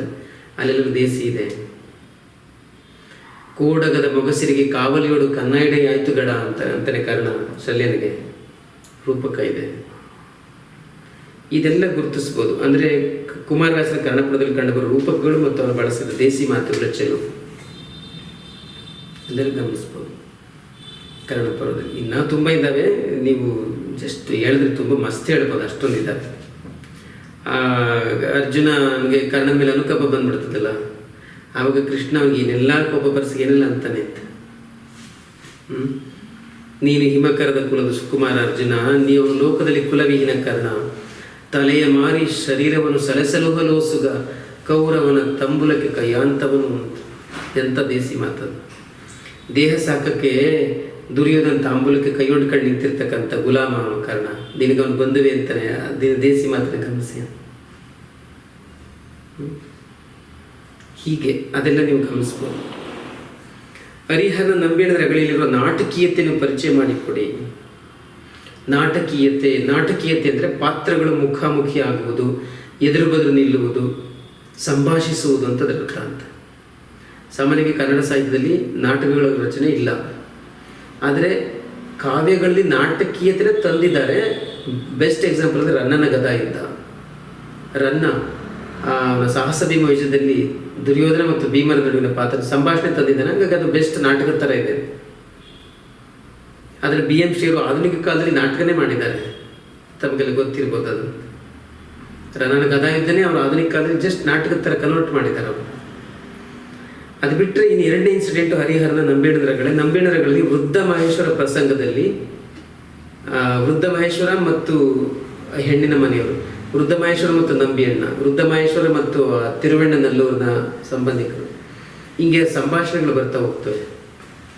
ಅದನ್ನು ಗಮನಿಸಬೇಕು. ಇದು ನೋಟ್ಸಲ್ಲಿ ಉತ್ತರ ಇದೆ, ಗಮನಿಸಿ. ಇದು ನೋಟ್ಸಲ್ಲಿ ಇರೋದ್ರಿಂದ ಮತ್ತು ಇದು ಹಳೆಯ ಪ್ರಶ್ನೆ, ಎಲ್ಲರಿಗೂ ಗೊತ್ತಿರುತ್ತೆ ಸಾಮಾನ್ಯವಾಗಿ, ಗಮನಿಸ್ಕೊಳ್ಳಿ ಅದನ್ನು ಅಂತ. ನಾಟಕೀಯತೆ, ಹರಿಶ್ಚಂದ್ರ ಕಾವ್ಯದಲ್ಲಿ ನಾಟಕೀಯತೆ, ನಂಬೇಣರಗಳಲ್ಲಿ ನಾಟಕೀಯತೆ, ಅದೆಲ್ಲ ಕೇಳ್ತಾರೆ ನೋಡಿ. ಮೂರನೇ ಪ್ರಶ್ನೆ, 4ನೇದಲ್ಲಿ 3ನೇದು. ಇಹ ಪರಗಳನ್ನು ಕುರಿತಂತೆ ವಚನಕಾರರ ನಿಲುವುಗಳೇನು? ನೋಡಿ, ಈ ಹಿಂದಿನ ಜೈನರು, ಈ ಹಿಂದಿನ ವೈದಿಕರು ಅವರು ಇಹವನ್ನು ನೆಗ್ಲೆಕ್ಟ್ ಮಾಡಿದರು. ನೆಗ್ಲೆಕ್ಟ್ ಅನ್ನೋದಕ್ಕಿಂತ ಇದು ನಶ್ವರ, ಇದು ಕ್ಷಣಿಕ, ಇದು ಅಶಾಶ್ವತ, ಇಲ್ಲಿ ಏನೂ ಇಲ್ಲ, ಸುಖವಿಲ್ಲ, ಇಲ್ಲಿ ಇಲ್ಲ, ಇರೋದೆಲ್ಲ ಬರೀ ದುಃಖ, ಅನಂತ ಸುಖ ಮೇಲಿದೆ, ಅದನ್ನು ತಪಸ್ ಮಾಡಿ ಪಡ್ಕೋಬೇಕು, ಅದಕ್ಕಾಗಿ ನಾವು ಪ್ರಯತ್ನ ಮಾಡಬೇಕು ಅಂತೆಲ್ಲ ಹೇಳಿದರು. ಅಲ್ಲಿದೆ ನಮ್ಮನೆ, ಇಲ್ಲಿ ಬಂದು ಸುಮ್ಮನೆ ಅಂತೆಲ್ಲ ಹೇಳ್ಬಿಟ್ಟಿದ್ರು. ಗೊಂಬೆ ಆಡಿಸೋನೆಲ್ಲ ಮೇಲ್ ಕೂತವನೇ, ನಾವೆಲ್ಲ ಅವನು ಕೈಗೊಂಬೆಗಳು ಅನ್ನೋ ಥರ ಎಲ್ಲ ಹೇಳಿದರು. ಬಟ್ ಶರಣರು ಅದಕ್ಕೆ ತದ್ವಿರುದ್ಧವಾದಂಥ ತತ್ವವನ್ನು ಪ್ರತಿಪಾದಿಸ್ತಾರೆ. ಅವರ ಪ್ರಕಾರ ಮರ್ತ್ಯ ಅದು ಕ್ಷಣಿಕ ನಿಜ, ಅದು ಅಶಾಶ್ವತ ನಿಜ, ಆದ್ರೂ ನಾವು ಏನೇ ಸಾಧನೆ ಮಾಡಬೇಕಾದ್ರೂ ಇಲ್ಲೇ ಮಾಡಬೇಕು ಅಂತ. ಮರ್ತ್ಯ ಲೋಕವೆಂಬುದು ಕರ್ತಾರ್ನ ಕಮ್ಮಟವಯ್ಯ. ಈ ಭೂಲೋಕ ಕರ್ತಾರ್ನ ಕಮ್ಮಟ ಅಂದರೆ ಸಾಧಕನಿಗೆ ಶಾಲೆ, ಒಂದು ಲ್ಯಾಬೊರೇಟ್ರಿ, ಒಂದು ಗರಡಿ ಮನೆ. ಸಾಧನೆ ಮಾಡೋದಕ್ಕೆ ಇದೊಂದು ಜಿಮ್ ಅಂತ, ಒಂದು ಲ್ಯಾಬೊರೇಟ್ರಿ. ನೀವಿಲ್ಲಿ ಎಸ್ಕೇಪ್ ಆಗೋಕ್ಕಾಗಲ್ಲ ಅಂತ. ಎಸ್ಕೇಪ್ ಆದರೆ ನಿಮ್ಮಂತ ದಡ್ರೆ ಯಾರೂ ಇಲ್ಲ, ನೀವಿಲ್ಲಿ ಸಾಧಿಸ್ಬೇಕು. ಹಂಗಾಗಿ ಇಲ್ಲಿ ಸಲ್ಲುವವರು ಅಲ್ಲಿಯೂ ಸಲ್ಲುವರಯ್ಯ, ಇಲ್ಲಿ ಸಲ್ಲದವರು ಅಲ್ಲಿಯೂ ಸಲ್ಲರಯ್ಯ ಅಂತ. ನೀವು ಇಲ್ಲಿ ಯೋಗ್ಯರಾಗ್ದೇನೆ, ಇಲ್ಲಿ ಶುದ್ಧರಾಗ್ದೇನೆ, ಇಲ್ಲಿ ಸಾಧಕರಾಗ್ದೇನೆ ಅಲ್ಲಿ ಹೆಂಗೆ ಸಲ್ತೀರಾ? ಇದು ಬಸವಣ್ಣನವರ ವಚನ ನೋಡಿ. ಈಗ ಪರವನ್ನು ಹೆಂಗೆ ಹೇಳ್ತಾರೆ ಅಂತ, ಅವ್ರೇನು ಪರನ ಇಲ್ಲ ಅನ್ನಲ್ಲ, ಬಟ್ ಇಹಕ್ಕೆ ಹೆಚ್ಚು ಒತ್ತು ಕೊಡ್ತಾರೆ ಅಂತ. ಅಲ್ಲವ ಪ್ರಭು ಕೊಟ್ಟ ಕುದುರೆಯನ್ನು ಏರಲರಿಯದೆ ಮತ್ತೊಂದು ಕುದುರೆ ಬಯಸುವವರು ವೀರರು ಅಲ್ಲ, ಧೀರರು ಅಲ್ಲ.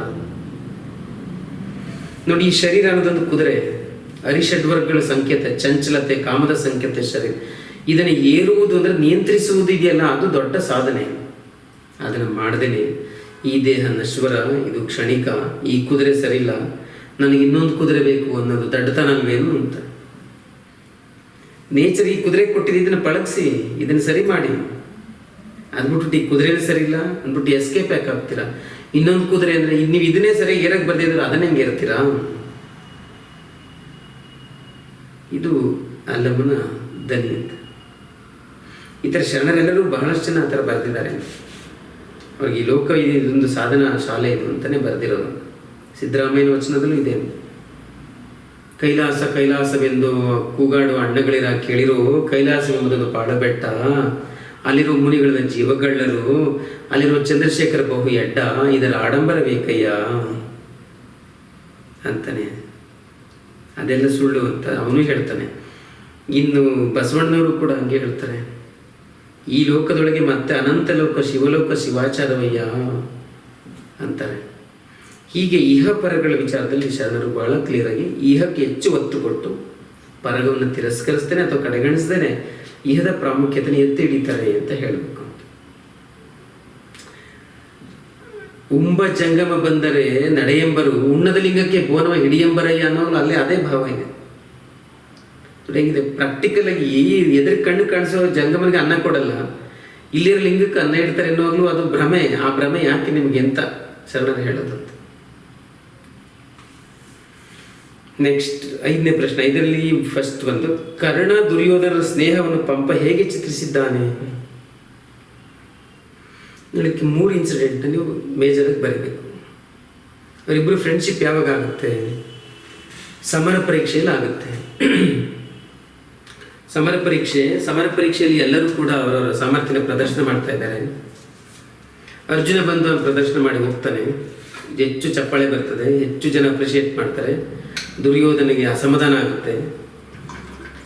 ಆಗ ಯಾರಾದರೂ ಒಬ್ಬರು ಕೌಂಟರ್ ಮಾಡಬೇಕು ದುರ್ಯೋಧನಿಗೆ, ಅರ್ಜುನನಿಗೆ, ಬಟ್ ಯಾರಿಲ್ಲ. ಆ ಟೈಮಲ್ಲಿ ಕರ್ಣ ಬರ್ತಾನೆ.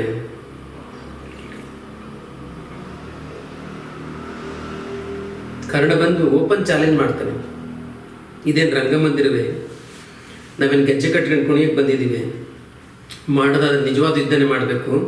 ಹಾಗಾಗಿ ಅರ್ಜುನ ನನ್ನ ಜೊತೆ ಯುದ್ಧಕ್ಕೆ ಬರಲಿ ಅಂತ ಆಹ್ವಾನ ಕೊಡ್ತಾನೆ ಅವನು ಕರ್ಣ.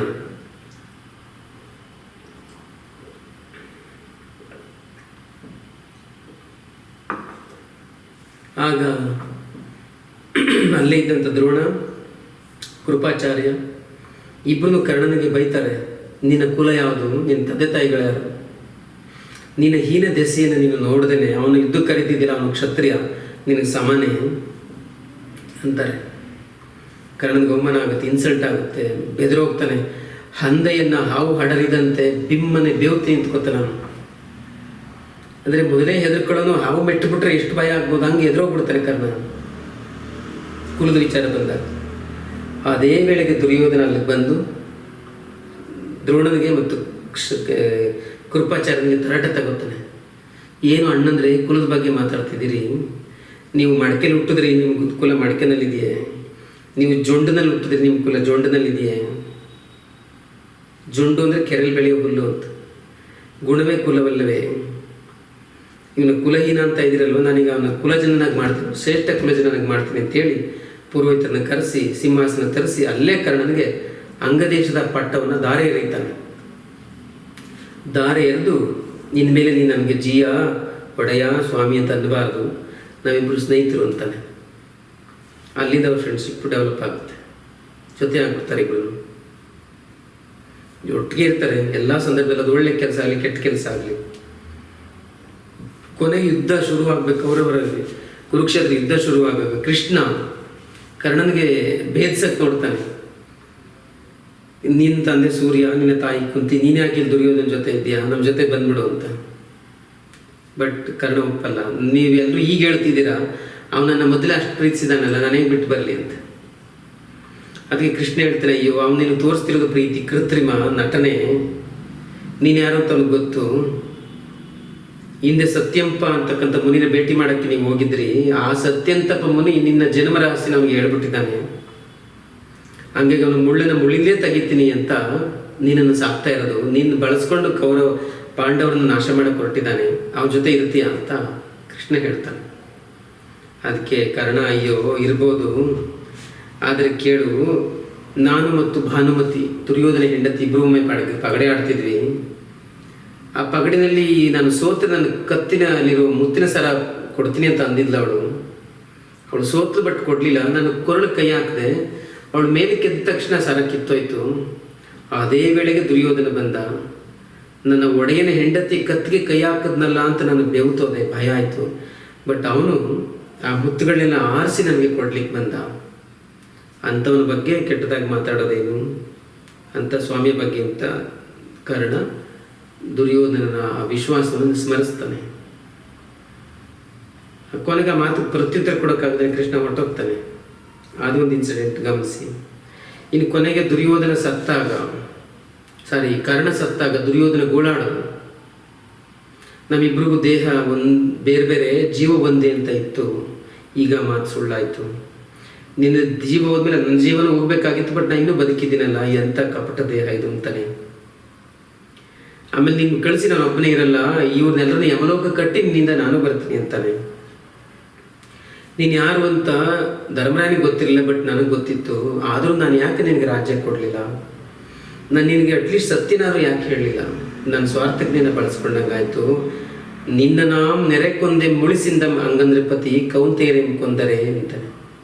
ನಾನು ನಿನ್ನನ್ನು ಕೊಂದವನು ಪಾಂಡವರಲ್ಲ, ಯಾಕಂದ್ರೆ ನೀನು ಯಾರು ನನಗೆ ಗೊತ್ತಿದ್ದು ನಿನ್ನ ಬಲಿ ಹಾಕದ್ನಲ್ಲ ನಾನು ಅಂತ ಅಳ್ತಾನೆ. ಅಲ್ಲೆಲ್ಲ ಗಮನಿಸಿ. ಆಮೇಲೆ ಕೊನೆಗೆ ಯುದ್ಧ ಭೂಮಿ ನಡ್ಕೊಂಡು ಹೋಗುವಾಗ ಕರ್ಣನ ಶವ ನೋಡಿ ಹೇಳ್ತಾನೆ, ನನಗೆ ನೀನು ದಾಸನಾಗಿದ್ದೆ, ಬುದ್ಧಿ ಹೇಳುವಾಗ ಮಂತ್ರಿ ಆಗಿದ್ದೆ, ನನಗೆ ನೀತಿ ಹೇಳುವಾಗ ಗುರುವಾಗಿದ್ದೆ, ನನಗೆ ಎಲ್ಲ ಥರದ ಮನಸ್ಸನ್ನು ಒಪ್ಪಿಸುವಾಗ ನಿನ್ನ ಮನಸ್ಸನ್ನೇ ಒಪ್ಪಿಸ್ತಿದ್ದೆ. ನಿನ್ನ ಹಾಗೆ ನನಗೆ ಯಾರಾದರೂ ಇಷ್ಟು ಥರದಲ್ಲಿ ಸೇವಕನಾಗಿ, ದಾಸನಾಗಿ, ಮಂತ್ರಿಯಾಗಿ, ಗುರುವಾಗಿ ಎಲ್ಲ ಥರದಲ್ಲಿ ನನಗೆ ಸೇವೆ ಸಲ್ಲಿಸ್ತೆ ಅಂತ ಅವನು ನೆನೆಸ್ಕೋತಾನೆ. ಆ ಇನ್ಸಿಡೆಂಟ್ಸ್ಗಳನ್ನ ಬರೀಬೇಕು ಅಲ್ಲಿ, ಇಬ್ಬರ ಫ್ರೆಂಡ್ಶಿಪ್ ಅಂತ ಹೆಂಗೆ ಅಂತ. ಮತ್ತು ತುಂಬ ಜನ ವಿಮರ್ಶಕರು ಹೇಳಿರೋದೇನೆಂದರೆ, ಪಂಪನಿಗೂ ಅರಿಕೇಸರಿಗೂ ಒಳ್ಳೆ ಸ್ನೇಹ ಇತ್ತು. ಆ ಸ್ನೇಹದ ದ್ಯೋತಕವಾಗಿ ಇಲ್ಲಿ ಕರ್ಣ ಮತ್ತು ದುರ್ಯೋಧನ ಸ್ನೇಹವನ್ನು ತಂದಿದ್ದಾನೆ ಅಂತ ಬರೆದಿದ್ದಾರೆ ವಿಮರ್ಶಕರು. ಮತ್ತಿದು ಪಂಪನ ವಿಶೇಷತೆ, ಮೂಲ ಭಾರತದಲ್ಲಿ ಇಷ್ಟು ಆಳವಾಗಿ ಅದರ ಬಗ್ಗೆ ಬರೆದಿಲ್ಲ ಅನ್ನೋದನ್ನು ಗಮನಿಸಬೇಕು. ಮತ್ತು 5ನೇದರಲ್ಲಿ 2ನೇ ಪ್ರಶ್ನೆ, ರತ್ನಾಕರನು ಭರತೇಶ ವೈಭವದಲ್ಲಿ ನೀಡಿರುವ ಆಧ್ಯಾತ್ಮ ತತ್ವ ಚಿಂತನೆಯನ್ನು ಸಮೀಕ್ಷಿಸಿರಿ.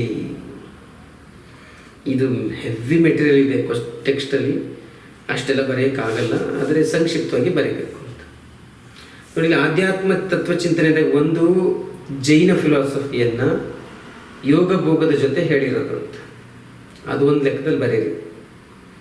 ಯೋಗ ಭೋಗನ ಹೆಂಗೆ ಮಿಕ್ಸ್ ಮಾಡ್ತಾನೆ ಅಂತ, ಇದು ಹಳೆಯ ಕಾನ್ಸೆಪ್ಟ್, ನಿಮ್ಗೆ ಗೊತ್ತು.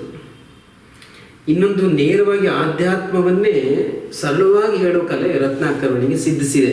ಅವನಷ್ಟು ಚೆನ್ನಾಗಿ ತುಂಬ ಕಠಿಣವಾದಂಥ ತತ್ವಗಳನ್ನ ಸರಳವಾಗಿ ಹೇಳೋರು ಇನ್ನೊಬ್ಬ ಇಲ್ಲ ಅನ್ನೋಷ್ಟು ಚೆನ್ನಾಗಿ ಹೇಳ್ತಾನೆ.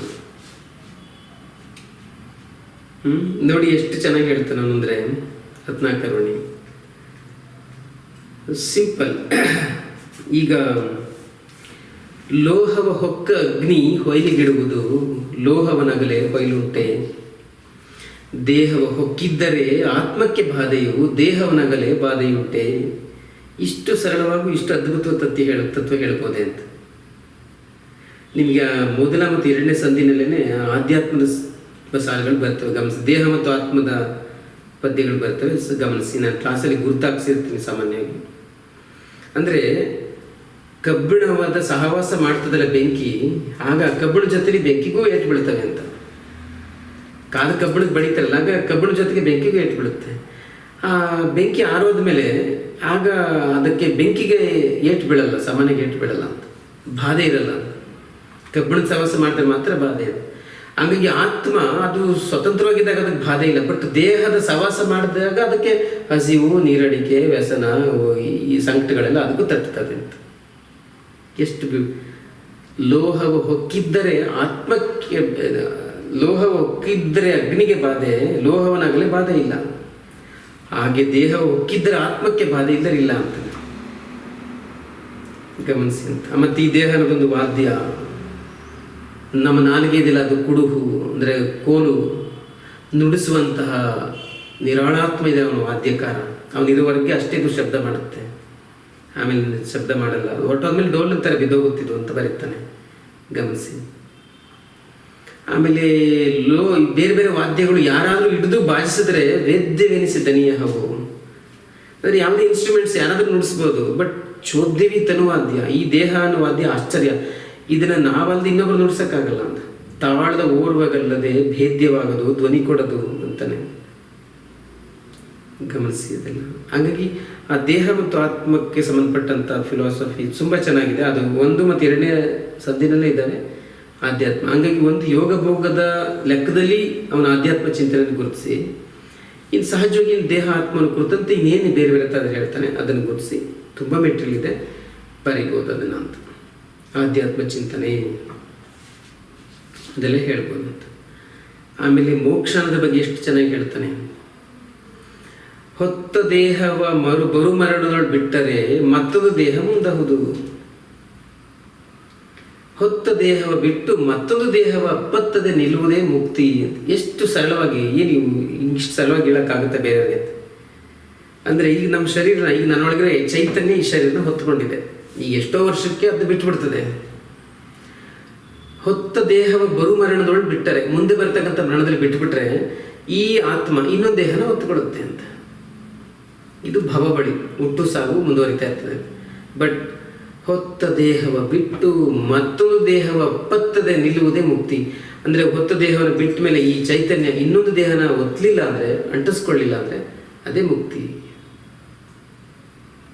ಇಷ್ಟು ಚೆನ್ನಾಗಿ ಅವನು ಹೇಳ್ತಾನೆ. ಅದನ್ನು ನೀವು ಗಮನಿಸ್ಬೋದು ಆಧ್ಯಾತ್ಮ ಚಿಂತನೆಯಿಂದ. ನಂಬರ್ 5ನೇದರಲ್ಲಿ 3ನೇ ಪ್ರಶ್ನೆ, ವಚನಗಳಲ್ಲಿ ಕಂಡುಬರುವ ಅರಸೊತ್ತಿಗೆ ವಿರೋಧ. ಇದು ಪಂಪಯುಗದಲ್ಲಿ ರಾಜರಿಗೂ ಕವಿಗಳಿಗೂ ಒಂದು ಒಳ್ಳೆ ಸಂಬಂಧ ಇತ್ತು. ಇವರಿಲ್ಲದೆ ಅವ್ರು ಇರ್ತಿರ್ಲಿಲ್ಲ, ಅವರಿಂದ ಇವರು ಇರ್ತಿರ್ಲಿಲ್ಲ.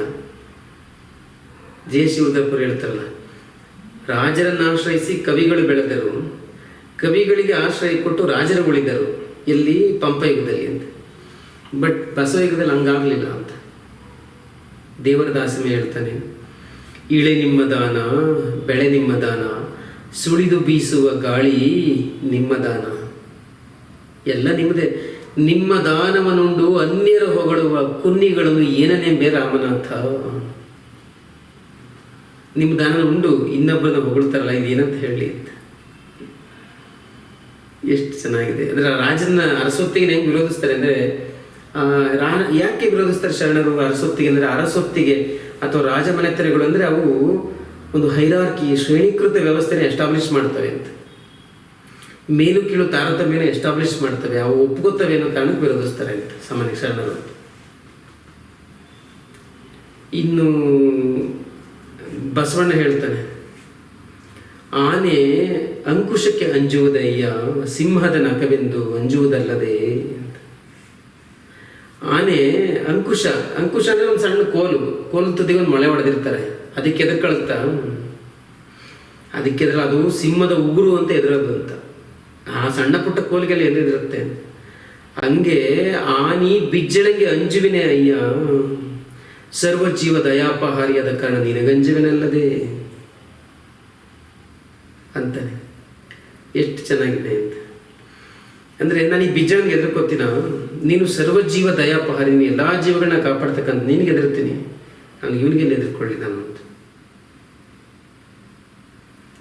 ಹೀಗೆ ಶರಣರು ಅರಸೊತ್ತಿಗೆಯನ್ನು, ರಾಜ್ಯ ಪದವಿಯನ್ನು ಅಥವಾ ಸಾಮಾನ್ಯವಾಗಿ ಆ ಥರದ ಸಿಸ್ಟಮನ್ನು ವಿರೋಧ ಮಾಡ್ತಾರೆ ಅಂತ.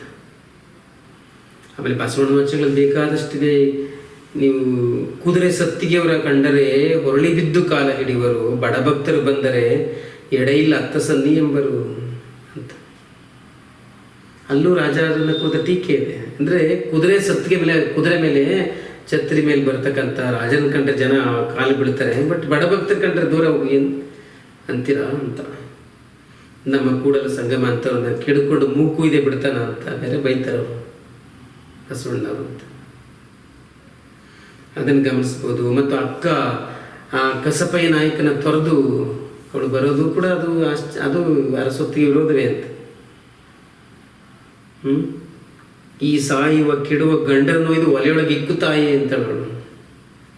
ಈ ಕಸಪಯ್ಯ ನಾಯಕನ ಸಾಯ್ತಕ್ಕಂಥ ಕೆಡ್ತಕ್ಕಂಥ ಗಂಡಸರು ತೆಗೆದು ಒಲೆಯೊಳಗೆ ಹಾಕುವಂತ. ಹೀಗೆ ಶರಣರು ಅರಸೊತ್ತಿಗೆಯನ್ನು ವಿರೋಧ ಮಾಡ್ತಾರೆ. ಆ ಮುಂದೆ ಬಂದಂಥ ಹರಿಹರ ರಾಘವಾಂಕರು ಸಹಿತ, ಹರಿಹರನೂ ಹೇಳ್ತಾನೆ, ಈ ಸಾವ ಕೆಡುವ ಮನುಷ್ಯರ ಮೇಲೆ, ಸಾವವರ ಮೇಲೆ ಕನಿಷ್ಠ ಬೆಲೆ ಕಾವ್ಯ ಬರೆದು ಕೆಟ್ಟು ಹೋಗಬೇಡವು ಮಾನವ, ನೀನು ಅನವರತಂ ನೆನೆ ಪೊಗಳ್ ಅರ್ಚಿಸು ಎಮ್ಮ ಕಡು ಸೊಂಪಿನ ಪೆಂಪಿನ ಹಂಪೆಯಾಳ್ದನ. ನಮ್ಮ ಈ ವಿರೂಪಾಕ್ಷ ನೆನೆಸ್ಕೋ ಅಂತ ಅವನು ಹೊಗಳು, ಈ ಮನುಷ್ಯರ ಬಗ್ಗೆ ಯಾಕೆ ಬರೀತೀಯ. ಅದೇ ಥರ ರಾಘವಾಂಕನು ಹೇಳ್ತಾನೆ. ರಾಘವಾಂಕ ಹಂಪೆ ಅರಸನ ಹೊಗಳುವಂಥ ಈ ನಾಲಿಗೆಯಲ್ಲಿ ಇನ್ನೊಂದು ದೇವರನ್ನ ಅಥವಾ ಭವಿಗಳನ್ನ, ರಾಜರನ್ನ ನಾನು ಬರೆದದ್ದೇ ಆದರೆ ನಾನು ಶಿವನ ಭಕ್ತನೇ ಅಲ್ಲ, ಆ ಮನಸ್ಸಿಜಾರಿ ಭಕ್ತನಲ್ಲ ಅಂತ ಅವನು ಘೋಷಣೆ ಮಾಡ್ಕೊತಾನೆ.